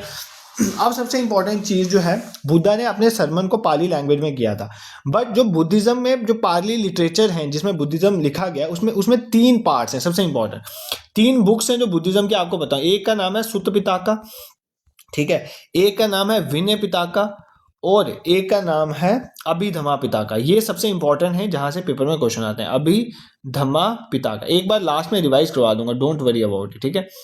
ये 3 आपको याद है क्या? सुत्त पिताका, विनय पिताका और अभिधम्मा पिताका। सुत्त पिताका में एक तरह की कंपाइलेशन है। किस चीज की कंपाइलेशन है? जो भी बुद्धा ने सरमन दिए थे, कंपाइलेशन ऑफ बुद्धा सरमन, जो भी उन्होंने सरमन दिए थे ना, जस्ट उनको कंपाइल किया हुआ है किसमें? सुत्त पिताका में। विनय पिताका में क्या बेसिकली बताया गया है कि रूल्स क्या होंगे, रूल्स ऑफ मोनेस्टिक, जो इनकी मोनेस्टिक होंगी बुद्धिज्म की, उनके रूल्स क्या होंगे, उसमें विनय पिताका में बताया गया था, ठीक है। और अभिधम्मा पिताका में क्या बताया गया है? धम्मा के रिलेटेड, ठीक है, धर्म के रिलेटेड जो बातें हैं वो यहाँ पे फिलोसफिकल, और इसका डॉक्ट्राइन जो है फिलोसफिकल, ये किसमें बताया गया है? अभिधम्मा पिताका में, ठीक है। ये आपको याद रखना, सुत्त पिताका, विनय पिताका, अभिधम्मा पिताका, ये बुद्धिज्म के रिलेटेड लिटरेचर है, उसमें क्या क्या है ये आपको पता होना चाहिए। I hope this is clear to you, ठीक है। सुत्त पिताका को भी इंसाइक्लोपीडिया बोला जाता है अर्ली बुद्धिज्म का। क्यों? क्योंकि इसमें सारे बुद्धाज के सरमन का निचोड़ कंपाइलेशन है, ठीक है। अब सबसे इंपॉर्टेंट जहां से पेपर में आपको क्वेश्चन आता है, दैट इज बुद्धिस्ट काउंसिल। कौन सी काउंसिल कहां पर हुई, किसके टाइम पे हुई, कौन सा प्रेसिडेंट था, और उसमें क्या क्या निकल के आया? तो पहली बुद्धिस्ट काउंसिल जो है वो हुई थी 483 बीसी में, ठीक है। 483 बीसी में कहां पर हुई थी? प्लेस इज राजगीर, ठीक है, राजगीर में हुई थी। और इसको प्रिसाइड किसने किया था? महाकश्यप ने। किसने प्रिसाइड किया था? महाकश्यप ने इसको प्रिसाइड किया था। और किस राजा के टाइम में हुई थी? अजात शत्रु के टाइम में हुई थी। ये आपको चीजें अच्छे से पता होनी चाहिए, ठीक है। पहली बुद्धिस्ट काउंसिल 483 बीसी राजगढ़, और इसको महाकश्यप ने प्रिसाइड किया था, अजात शत्रु के टाइम में हुई थी। इसी तरह सेकंड बुद्धिस्ट काउंसिल जो है 300, इसके 100 साल के बाद 383 बीसी, ठीक है, बीसी चल रहा है, उसी में हुई थी। और किसने, कहाँ पर हुई थी? प्लेस इज वैशाली में हुई थी। किसने प्रिसाइड किया था? सब्बाकामी ने प्रिसाइड किया था। और इसको बेसिकली किसने करवाया था? काल अशोका ने। किसने करवाया था? काल अशोका ने करवाया था, ठीक है। फिर then we have third Buddhist council. Third Buddhist council 251 जो है बीसी के टाइम पे हुई थी। कहाँ पर हुई थी? पाटलिपुत्र में। कहाँ पर हुई थी? पाटलिपुत्र में। किसने प्रिसाइड किया था? मोगालीपुट्टा तिस्सू, ठीक है, मोगालीपुट्टा तिस्सू ने इसको प्रिसाइड किया था। और किसके टाइम में हुई थी? अशोका ने करवाई थी। किसने करवाई थी? अशोका ने, ठीक है। फिर then we have fourth Buddhist council जो बहुत फेमस भी है, फोर्थ बुद्धिस्ट काउंसिल ये कहाँ पर हुई थी? फोर्थ बुद्धिस्ट काउंसिल ये फर्स्ट सेंचुरी में 72 कॉमन एरा में हुई थी। कहाँ पे हुई थी? कुंडल वन। कुंडल वन कहाँ पर है सर? कुंडल वन इज इन कश्मीर, वहां पे हुई थी। ठीक है, किसने करवाई? कौन इसमें था? वसुमित्र जो था, वसुमित्र जो था और अश्वघोष, ये जो है बेसिकली इसमें करवाने वाले थे, प्रिसाइड करने वाले थे। ठीक है, और किस राजा ने करवाई थी? कनिष्क ने करवाई थी। किसने करवाई थी? कनिष्क। ये सबसे इंपॉर्टेंट टॉपिक है बुद्धिज्म का, जहां पे पेपर में क्वेश्चन आते हैं। पहली बुद्धिस्ट काउंसिल 483 BC राजगृह में महाकश्यप अजातशत्रु, और सेकंड जो है विशाली सभाकामी काल अशोक, थर्ड जो है पाटलिपुत्र मोगालापट्टी तिसु अशोका, और फोर्थ जो है कुंडल वन कश्मीर वसुमित्र अश्वघोष ने करवाई और कनिष्क के टाइम पे हुई थी। ठीक है, अब इसमें हुआ क्या क्या था? सबसे पहली बात, जो पहली बुद्धिस्ट काउंसिल हुई, इस बुद्धिस्ट काउंसिल में सुत्त पिताका को कंपाइल किया गया। सुत्त पिताका को किसने कंपाइल किया था? मैंने आपको दो बताए थे ना उनके डिसाइपल। आनंद ने सुत्त पिताका को कंपाइल किया और विनय पिताका को कंपाइल किया था उपाली ने। विनय पिताका को कंपाइल किया था उपाली ने। सबसे पहले तो आपको ये पता होना चाहिए फर्स्ट बुद्धिस्ट काउंसिल में क्या हुआ था। सेकंड बुद्धिस्ट काउंसिल में जो उस टाइम बुद्धिज्म था उसको वो बेसिकली दो पार्ट में टूट गया था। ठीक है, जो कम्युनिटी थी ना, बुद्धिस्ट कम्युनिटी जो थी, उसको दो पार्ट में बेसिकली स्प्लिट हो गई थी। एक को बोला गया स्थावर विदनी, ठीक है, एक तो ये हो गया, और दूसरा जो था उसको बोला महासंगिकास। क्या बोला गया? महासंगिकास। दूसरे में ये हुआ। ठीक है, तीसरे में क्या हुआ? तीसरे में अशोका ने फॉरेन में भेजा सबको वो करने के लिए। अभिधम्मा पिताका का भी काम इसमें थर्ड में हुआ था। मतलब फॉरेन मिशनरीज भेजे थे अशोका ने, आपको पता है, फॉरेन मिशनरीज ने अपने बेटे को भी भेजा था। ठीक है, मिशनरीज भेजे थे इसने। और फोर्थ बुद्धिस्ट काउंसिल सबसे इंपॉर्टेंट है, इसमें बुद्धिज्म जो है वो दो पार्ट में टूट गया था। ठीक है, दो पार्ट में टूटा था। कौन से दो पार्ट? दो सेक्ट बन गए थे, मतलब एक तो हिनयाना सेक्ट और दूसरा महायाना। हिनयाना जो है वो ओल्डर मतलब थॉट वाले थे, और महायाना जो है लेटेस्ट थॉट वाले।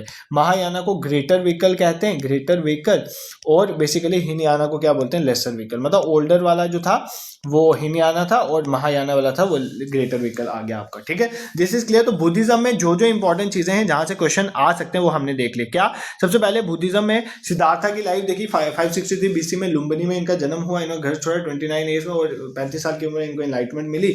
घर छोड़ने को महाविनिष्क्रमण बोलते हैं। बर्थ को lotus bull, renunciation horse, enlightenment peepal tree, nirvana footprints, first sermon Dharma chakra परिवर्तन, डेथ महापरिनिर्वाणा को स्तूपा रिप्रेजेंट करता है।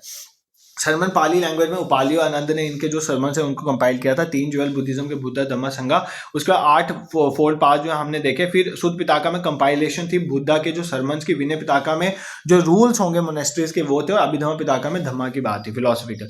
फिर हमने चारों Buddhist council, first second third fourth, first वाली जो है 483 BC में, second 383, then 251, then 72 common era. पहली राजगीर में हुई महाकश्यप और अजातशत्रु के अंडर, फिर दूसरी विशाली में हुई सभाकम्य और काल अशोका, तीसरी पाटलिपुत्र मोगालापट्टी तिसु अशोका के टाइम में, और चौथी जो है कुंडलवन में हुई वसुमित्र और कनिष्क के टाइम में। चौथे में हिनयाना और महायाना में टूटा। पहले में सुत पिताका विनय पिताका की कंपाइलेशन करी आनंद और उपाली ने, और थर्ड में जो है फॉरेन में मिशनरी भेजेंगे, और सेकंड में जो है कम्युनिटी ब्रेक होगी स्थावर वेदन और महासंघिकार में। This is clear. तो बुद्धिज्म के रिलेटेड जो जो इंपॉर्टेंट जो तुम्हें पूछा है वो कवर हो गया। Second we have Jainism. ठीक है, जैसे बुद्धिज्म की काउंसिल इंपॉर्टेंट थी वैसे जैनिज्म की, बुद्धिज्म की बुक्स इंपॉर्टेंट थी वैसे जैनिज्म। देखो जैनिज्म में माना जाता है कि 24 जो है तीर्थंकार हुए, क्या हुए? तीर्थंकारा। 24 हुए तीर्थंकारा। ठीक है, सबसे इंपॉर्टेंट आपको ये याद है। जिसमें जो पहले तीर्थंकारा थे वो कौन थे? ऋषभदेव। फर्स्ट वाले कौन थे? ऋषभदेव। ठीक है, ऋषभदेव। आपको एग्जाम में जो इंपॉर्टेंट पूछेगा वो मैं बता दूं। पहले वाले ऋषभदेव थे, और जो 23rd वाले थे उनका नाम था पार्श्वनाथ। क्या नाम था? पार्श्वनाथ। और जो जिनको माना जाता है, जिनको जैनिज्म को मेन लाया, वो 24th जो थे वो थे महावीर स्वामी। ठीक है, महावीरा जिसे बोलते हैं, महावीर स्वामी या महावीरा आप याद कर सकते हो, वो थे। ठीक है, अब इनके कई बार पूछता है कि इनको सिंबल क्या थे। जैसे जो ऋषभ देव था ना, इनका सिंबल था बुल इनको रिप्रेजेंट करता। पार्श्वनाथ जो थे इनका सिंबल था सरपेंट। ठीक है, सरपेंट सांप वाला। ठीक है, और महावीरा का सिंबल था लाइन। तो इनके सिंबल से भी कई बार वो मैच द फॉलोइंग आ जाते हैं, तो आप अच्छे से कर लोगे। ठीक है, और पार्श्वनाथ जो थे वो 23 वाले थे। देखो पार्श्वनाथ ने 4 चीजें बताई थी, ये इंपॉर्टेंट पॉइंट समझना। 4 वॉव्स जो हैं इन्होंने पार्श्वनाथ ने बताए थे। किसने बताए थे? पार्श्वनाथ ने जो 4 वॉव्स बताए थे उनमें क्या क्या थे? एक तो सच बोलना है। ठीक है, एक तो सच बोलना है। दूसरा नॉन वायलेंस होना चाहिए, वायलेंस नहीं करना है। तीसरा चोरी नहीं करनी है, नॉन स्टीलिंग, चोरी नहीं करनी है, नॉन स्टीलिंग आ जाएगा। और fourth one is non possession, property नहीं रखनी है अपने पास ज्यादा। ठीक है, नॉन पोजेशन। तो ये इन्होंने 4 वर्ड्स बोलते। फिर महावीरा ने इसमें 5th ऐड किया था। 5th किसने ऐड किया था? महावीरा, ये चार तो रखे, महावीरा जब आए उन्होंने इसमें पांचवा ऐड कर दिया, उन्हें किसको रख दिया, सेलिबेसी को। सेलिबेसी मतलब ब्रह्मचर्य का पालन करना, ब्रह्मचर्य, ठीक है, इसका पालन करना, ये किसने रखा था, Mahavir. I hope this is clear to, कोई दिक्कत तुम्हें नहीं होगी। अभी तक हमने क्या देखा कि महावीरा जो है ये 24 तीर्थंकार थे। पहले ऋषभ देव थे, बुल रिप्रेजेंट करता है, 23 पार्श्वनाथ थे सरपेंट, और 24 जो है महावीरा लाइन रिप्रेजेंट करता है। पार्श्वनाथ ने 4 वो दिए थे, truth, non violence, non stealing, non possession. Mahavira ने इसमें 5th ऐड किया था, सेलिबेसी को, जिसको हम ब्रह्मचर्य भी कहते हैं, ठीक है, जिस इसलिए कोई दिक्कत नहीं है। जैनिज्म के रियल फाउंडर महावीरा को ही, महावीर स्वामी को ही बोला जाता था। इनका जन्म जो है, इनका जन्म हुआ था कुंडग्राम में, ठीक है, कुंडग्राम में हुआ था। कुंडग्राम कहाँ पर है, वैशाली में, ठीक है, वैशाली में इनका जन्म हुआ था, ठीक है। और जब इनका जन्म हुआ इन्होंने भी सच की तलाश में घर छोड़ दिया, ठीक है। और 12 साल के बाद इनको 30 की उम्र में इन्होंने घर छोड़ा था। 30 की एज में इन्होंने अपना घर छोड़ दिया था, रिनंसिएशन कर दी थी घर से।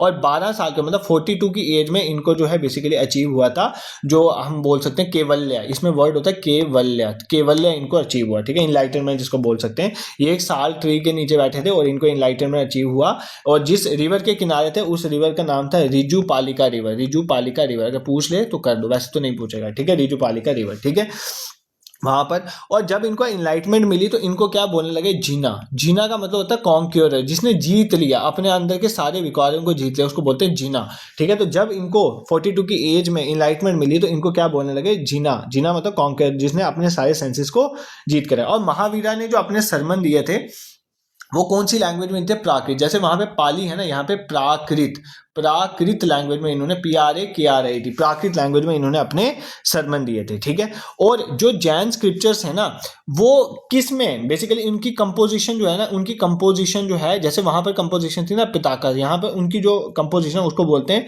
अर्धमागधी। अब पेपर में आपको यही कंफ्यूज करेगा, मागधी, तो आप पेपर में कंफ्यूज करेगा। अर्धमागधी बुक्स जो है वो किसके साथ एसोसिएटेड है, बुद्धिज्म, जैनिज्म, जो हिंदुइज्म, इस्लाम, किसके साथ, तो अर्धमागधी जो है वो सारी किसके साथ, जैनिज्म के साथ एसोसिएटेड है, ये आपको याद रखना है, ठीक है। इन्होंने बेसिकली संघ बनाए बाद में, ठीक है। कंसेप्ट ऑफ गॉड को ये मानते थे, महावीर मानते थे कि गॉड एग्जिस्ट करते हैं, ये आपको याद रखना, ठीक है, जिसके लिए कोई दिक्कत यहाँ पर नहीं होनी चाहिए। अब इनके भी 3 ज्वेल्स थे, ठीक है, 3 ज्वेल्स यहाँ पर भी हैं, जो किसके, जैनिज्म के 3 ज्वेल्स, ठीक है। त्रिरत्ना, ये इंपॉर्टेंट याद करना है, इसको बोलते हैं त्रिरत्ना ऑफ जैनिज्म। तो यहाँ से क्वेश्चन पूछ सकते, एक राइट फेथ, ठीक है, राइट फेथ होना चाहिए, ठीक है, सब। फिर राइट नॉलेज होनी चाहिए, राइट नॉलेज, और आपका राइट कंडक्ट होना चाहिए, आपका कंडक्ट भी राइट होना चाहिए, ठीक है, मतलब आपका कंडक्ट भी सही होना चाहिए। तो ये त्रिरत्नाएं जैनिज्म का आपको याद रखना है। अगर आप 3 रत्नों को फॉलो करोगे तो आप जो है मोक्ष की तरफ जाएंगे, ठीक है। और जो जैन मॉन्क्स होते हैं ना, वो जब अपनी लाइफ को छोड़ते हैं तो वो मरने से जब उनको लगता है कि उनका टाइम आ गया, तो वो क्या करते हैं, वो परफॉर्म करते हैं एक चीज को जिसको बोलते हैं सलेखना। सलेखना प्रैक्टिस क्या होती है, सलेखना प्रैक्टिस में वो खाना पीना छोड़ देते हैं, ठीक है, जैन खाना पीना छोड़ देते हैं वॉलेंट्री, और फास्ट करते हैं अंटिल डेथ। तो ये आपको याद रखना है, ठीक है। और जैनिज्म में इंपॉर्टेंट क्या है, जैनिज्म में इंपॉर्टेंट है जैनिज्म की 2 काउंसिल, ठीक है, इनकी भी 2 काउंसिल हुई थी। तो जैनिज्म की फर्स्ट काउंसिल जो हुई थी, ठीक है, यहाँ से भी पेपर में क्वेश्चन आता है, फर्स्ट काउंसिल जो है जैनिज्म की हुई थी वो 300 BC के अराउंड हुई थी। कब, 300 BC के अराउंड हुई थी, ठीक है। कहाँ पर हुई थी, पाटलिपुत्र में, ठीक है, जहाँ पर तीसरी हुई थी ना पाटलिपुत्र में बुद्धिज्म वाली, यहाँ पर पहली हुई थी फर्स्ट काउंसिल, ठीक है। और इसको प्रिसाइड किसने किया था, स्थूलभद्र ने। किसने प्रिसाइड किया था, स्थूलभद्र ने इसको प्रिसाइड किया था। और किसने करवाई थी, चंद्रगुप्त मौर्य ने, चंद्रगुप्त मौर्य, ठीक है, चंद्रगुप्त मौर्य ने ही इसको करवाई थी, मौर्य ने इसको करवाई थी। फिर जो सेकंड काउंसिल हुई थी, सेकंड काउंसिल जो हुई थी वो 513 मेनली मानते, 513 AD में हुई थी, ठीक है। ये कहाँ पे हुई थी, वल्लभी में। कहाँ पे हुई थी, वल्लभी में, ठीक है, वल्लभी में, ठीक है। इसमें इसको प्रिसाइड किसने किया था, उनका नाम था देव ऋषि शमाश्रमना, ठीक है, इनका नाम था, बस थोड़ा याद कर लो, ठीक है, इन्होंने करवाई थी। और इसको कौन से रूलर ने करवाया था, एक मात्रका डायनेस्टी होती थी, उसके रूलर थे जिसका नाम था श्रवणा सेना, इन्होंने करवाई थी बेसिकली, ठीक है। तो ये 2 बुद्धिस्ट काउंसिल, जो जैन काउंसिल आपने याद रखने हैं, ठीक है। तो जो पहली जैन काउंसिल हुई थी, पहली जैन काउंसिल के बाद जो हमारा जैनिज्म है वो 2 पार्ट्स में टूट गया था। एक था श्वेताम्बर, ठीक है, श्वेताम्बरा वो होते हैं जो व्हाइट ड्रेस पहनते हैं। एक तो दिगंबरा जो बिल्कुल ही नेक्ड रहते हैं, दिगंबरा। तो ये दो सेक्ट में, श्वेताम्बरा और दिगंबरा में फर्स्ट काउंसिल के बाद जो है, फर्स्ट जैन काउंसिल का बुद्धिज्म डिवाइड हो गया था। और जो सेकंड जैन काउंसिल हुई थी 513 एडी में वल्लभी में, वहां पर जाके ही बेसिकली ये जो अंगमाज लिटरेचर थे ना उनका फाइनलाइजेशन हुआ। तो फाइनलाइज मतलब कंपोजिशन, फाइनलाइजेशन जो है अंगमाज का हुआ था, अंगमाज का, ठीक है। अंगमाज जो अंगमाज जिनकी हम बात कर रहे थे, इसमें मतलब 12 अंगाज थे और 12 उपअंगाज। देखो जो इसमें ये अंगाज उपअंगाज किसके साथ एसोसिएटेड है, जैनिज्म में। आपको पता, देखो जो पहले इसमें मैंने अभी बताया ना, अर्धमध्यताज में हम जो क्या करते हैं, जैनिज्म के लिटरेचर लिखते हैं, उसके अंदर अंगाज भी आता है, उपअंगाज। अंगाज 12 हमने फर्स्ट जैन काउंसिल में ही वैसे कर दिए थे, बट जो फाइनलाइजेशन हुई थी वो इस सेकंड जैन काउंसिल में हुई थी, वल्लभी में हुई थी, वल्लभी इन गुजरात। और यहाँ पर हमने 12 अंगाज और 12 उपअंगाज की फाइनल जो है कंपाइलेशन करी थी। ये पॉइंट भी आपको क्लियर होना चाहिए। So this is all about your Jainism and Buddhism, ठीक है। यहाँ से इंपॉर्टेंट पेपर में क्वेश्चन आते हैं, तो ये आपने कवर कर लिया, ठीक है सर। और कोई टॉपिक्स? 1.5 घंटा हो गया मुझे लगता है पढ़ाते पढ़ाते, कोई बात नहीं। अभी थोड़ा एक टॉपिक और देख लेते हैं जो इंपॉर्टेंट फैक्चुअल चीज़ है, उसके बाद आज ऑफ करेंगे। क्या चीज़ है? कुछ इंपॉर्टेंट बुक्स हैं जहां से बुक्स एंड ऑथर्स के एग्जाम में बहुत क्वेश्चन आ रहे हैं, बुक्स एंड ऑथर्स, ठीक है। यहां से पेपर में बहुत क्वेश्चन आ रहे हैं, तो इनको कवर करेंगे। जैसे एक बुक है पंचतंत्र, ठीक है। ये बुक किसने लिखी है? विष्णु शर्मा। इसमें तो किसी को भी दिक्कत नहीं होगी, विष्णु शर्मा की एक बुक है पंचतंत्र, ठीक है, ये आपको पता है। देन वी हैव नीति सार, ये एक बुक है जिसे इंपॉर्टेंट में आता है। इसको लिखे कमन धक्का ने, ठीक है। इसने लिखे, किसने लिखे? नीति सार बुक, ठीक है। फिर एक मुद्र राक्षसा, भाई ये सबसे इंपॉर्टेंट टॉपिक है, यहाँ से क्वेश्चन आता है। मुद्र राक्षसा लिखे विशाख दत्त ने, किसने लिखे? विशाख दत्त ने, ठीक है। ये रट लो कहीं पर भी, एक बार रट लोगे तो पेपर में दिक्कत नहीं आएगी, ठीक है। मुद्र राक्षसा। फिर एक बुक है आपकी महाभाष्य, ठीक है, महाभाष्य। ये किसने लिखी है? पतंजलि ने, किसने लिखी है? पतंजलि ने लिखी है, ठीक है। उसके बाद एक बुक है आपकी नाट्यशास्त्र, ये वापस रिवाइज भी कराऊंगा, डोंट वरी। ये किसने लिखी है? भारत मुनि ने, किसने लिखी है? भारत मुनि ने लिखी है नाट्यशास्त्र। फिर कामासूत्र जो बुक है आपकी, कामासूत्र बुक जो है वो लिखी है वात्स्यायन ने, किसने लिखी है? वात्स्यायन ने, ठीक है। उसके बाद आपकी बुक है गीत गोविंद, ये भी बहुत बार पूछा गया है। गीत गोविंद बुक जो है वो किसने लिखी है? जयदेव ने, किसने लिखी है? ये सारी एंशिएंट और मेडिवल टाइम्स की, मैं पहले एंशिएंट बताऊंगा फिर मेडिवल टाइम्स की बुक्स बताऊंगा जहां से एग्जाम में क्वेश्चन आते हैं, ठीक है। फिर राजतरंगिणी कल्हाना ने लिखी है, ये बताने की जरूरत नहीं, आपको पता है। राजतरंगिणी जो है, राजतरंगिणी, ठीक है, ये जो है ये भी किसने लिखी है? कल्हाना ने, ठीक है। इसके बारे में हमने देखा, इसका सेकंड पार्ट भी हमने देखा था, ठीक है। उसके बाद आपकी एक बुक है, दो बुक है, जैसे हर्षा का चरित्र कदम्बरी, ये बुक किसने लिखी है? ये बुक लिखी है बाण भट्ट ने, किसने लिखी है? बाण भट्ट ने ये बुक लिखी है, ठीक है। फिर नागनंदा हो गया, प्रियदर्शिका हो गया, ठीक है, दर्शिका। ये बुक किसने लिखी है? ये बुक लिखी है हर्षवर्धना ने, किसने लिखी है? हर्षवर्धना ने लिखी है, किसने लिखी है? हर्षवर्धना ने, ठीक है। फिर अर्थशास्त्र किसने लिखा है? कौटिल्य ने, ये सबको पता है, ये सबसे इंपॉर्टेंट बुक है। अर्थशास्त्र ये किसने लिखा है? कौटिल्य ने, किसने लिखा है? कौटिल्य ने, ठीक है।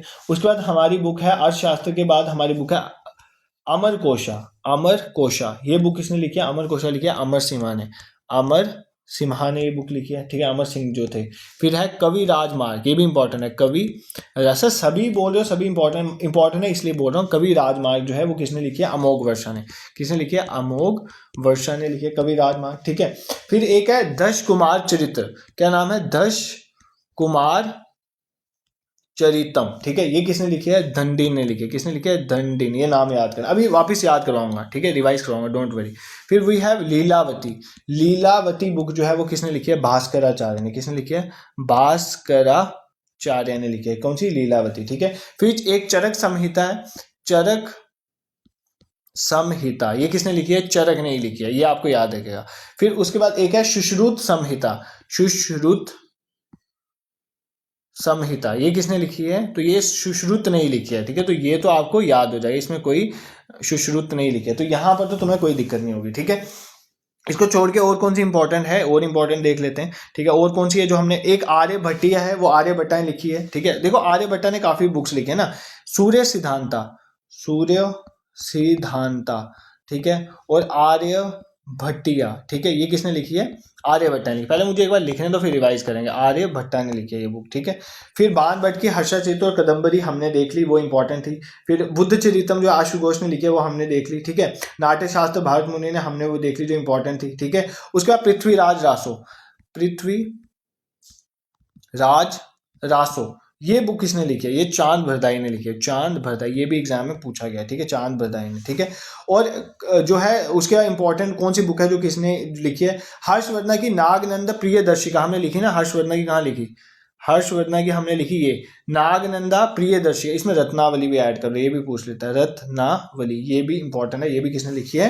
ये भी हर्षवर्धन ने लिखी है, ठीक है, ये आपको याद रखना है। गीत गोविंद जयदेव ने लिखी है। सबसे इंपॉर्टेंट बुक्स हैं जो हमने याद रखनी है, जो अष्टदाई, जैसे पतंजलि वाली बुक है ना, पतंजलि ने जो बुक लिखी है उसके साथ एक अष्टदाई बुक भी है। कौन सी? अष्टदाई, ये भी पूछता है यार एग्जाम में, मुझे याद आ गया। अष्टदाई, अष्टदाई, अष्टदाई बुक जो है ये किसने लिखी है? अष्टदाई बुक जो है वो लिखी है हमारी, जैसे पतंजलि लिखी है, ये पन्ननी ने लिखी है। किसने लिखी है? पन्ननी ने। पतंजलि महाभाष्य लिखी है ना, तो पन्ननी ने महाभाष्य अष्टदाई लिखी है, जैसे पतंजलि ने महाभाष्य लिखी है, ठीक है।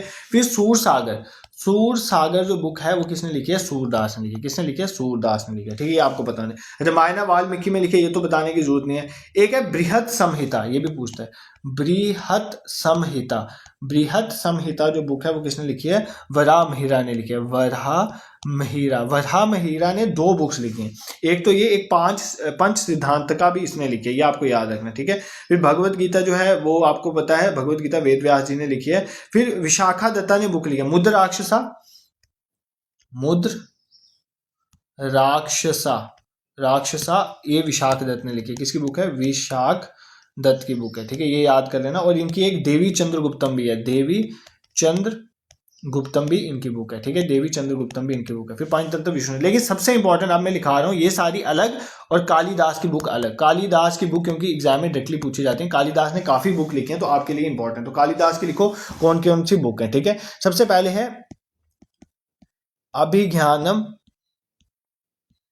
शकुंतलम, ठीक है, शकुंतलम, ये किसकी बुक है? कालिदास की, सबसे पहली बात। फिर मालविका अग्निमित्र, ये भी किसकी बुक है? कालिदास की। Meghdoot is also a book of Kalidas. Raghuvamsham, Raghuvamsham, ये भी किसकी बुक है? कालिदास की। शकुंतला, शकुंतला, ये भी बुक किसकी है? कालिदास की, ठीक है। और विक्रम उर्वशी, विक्रम उर्वशी, ये भी किसकी है?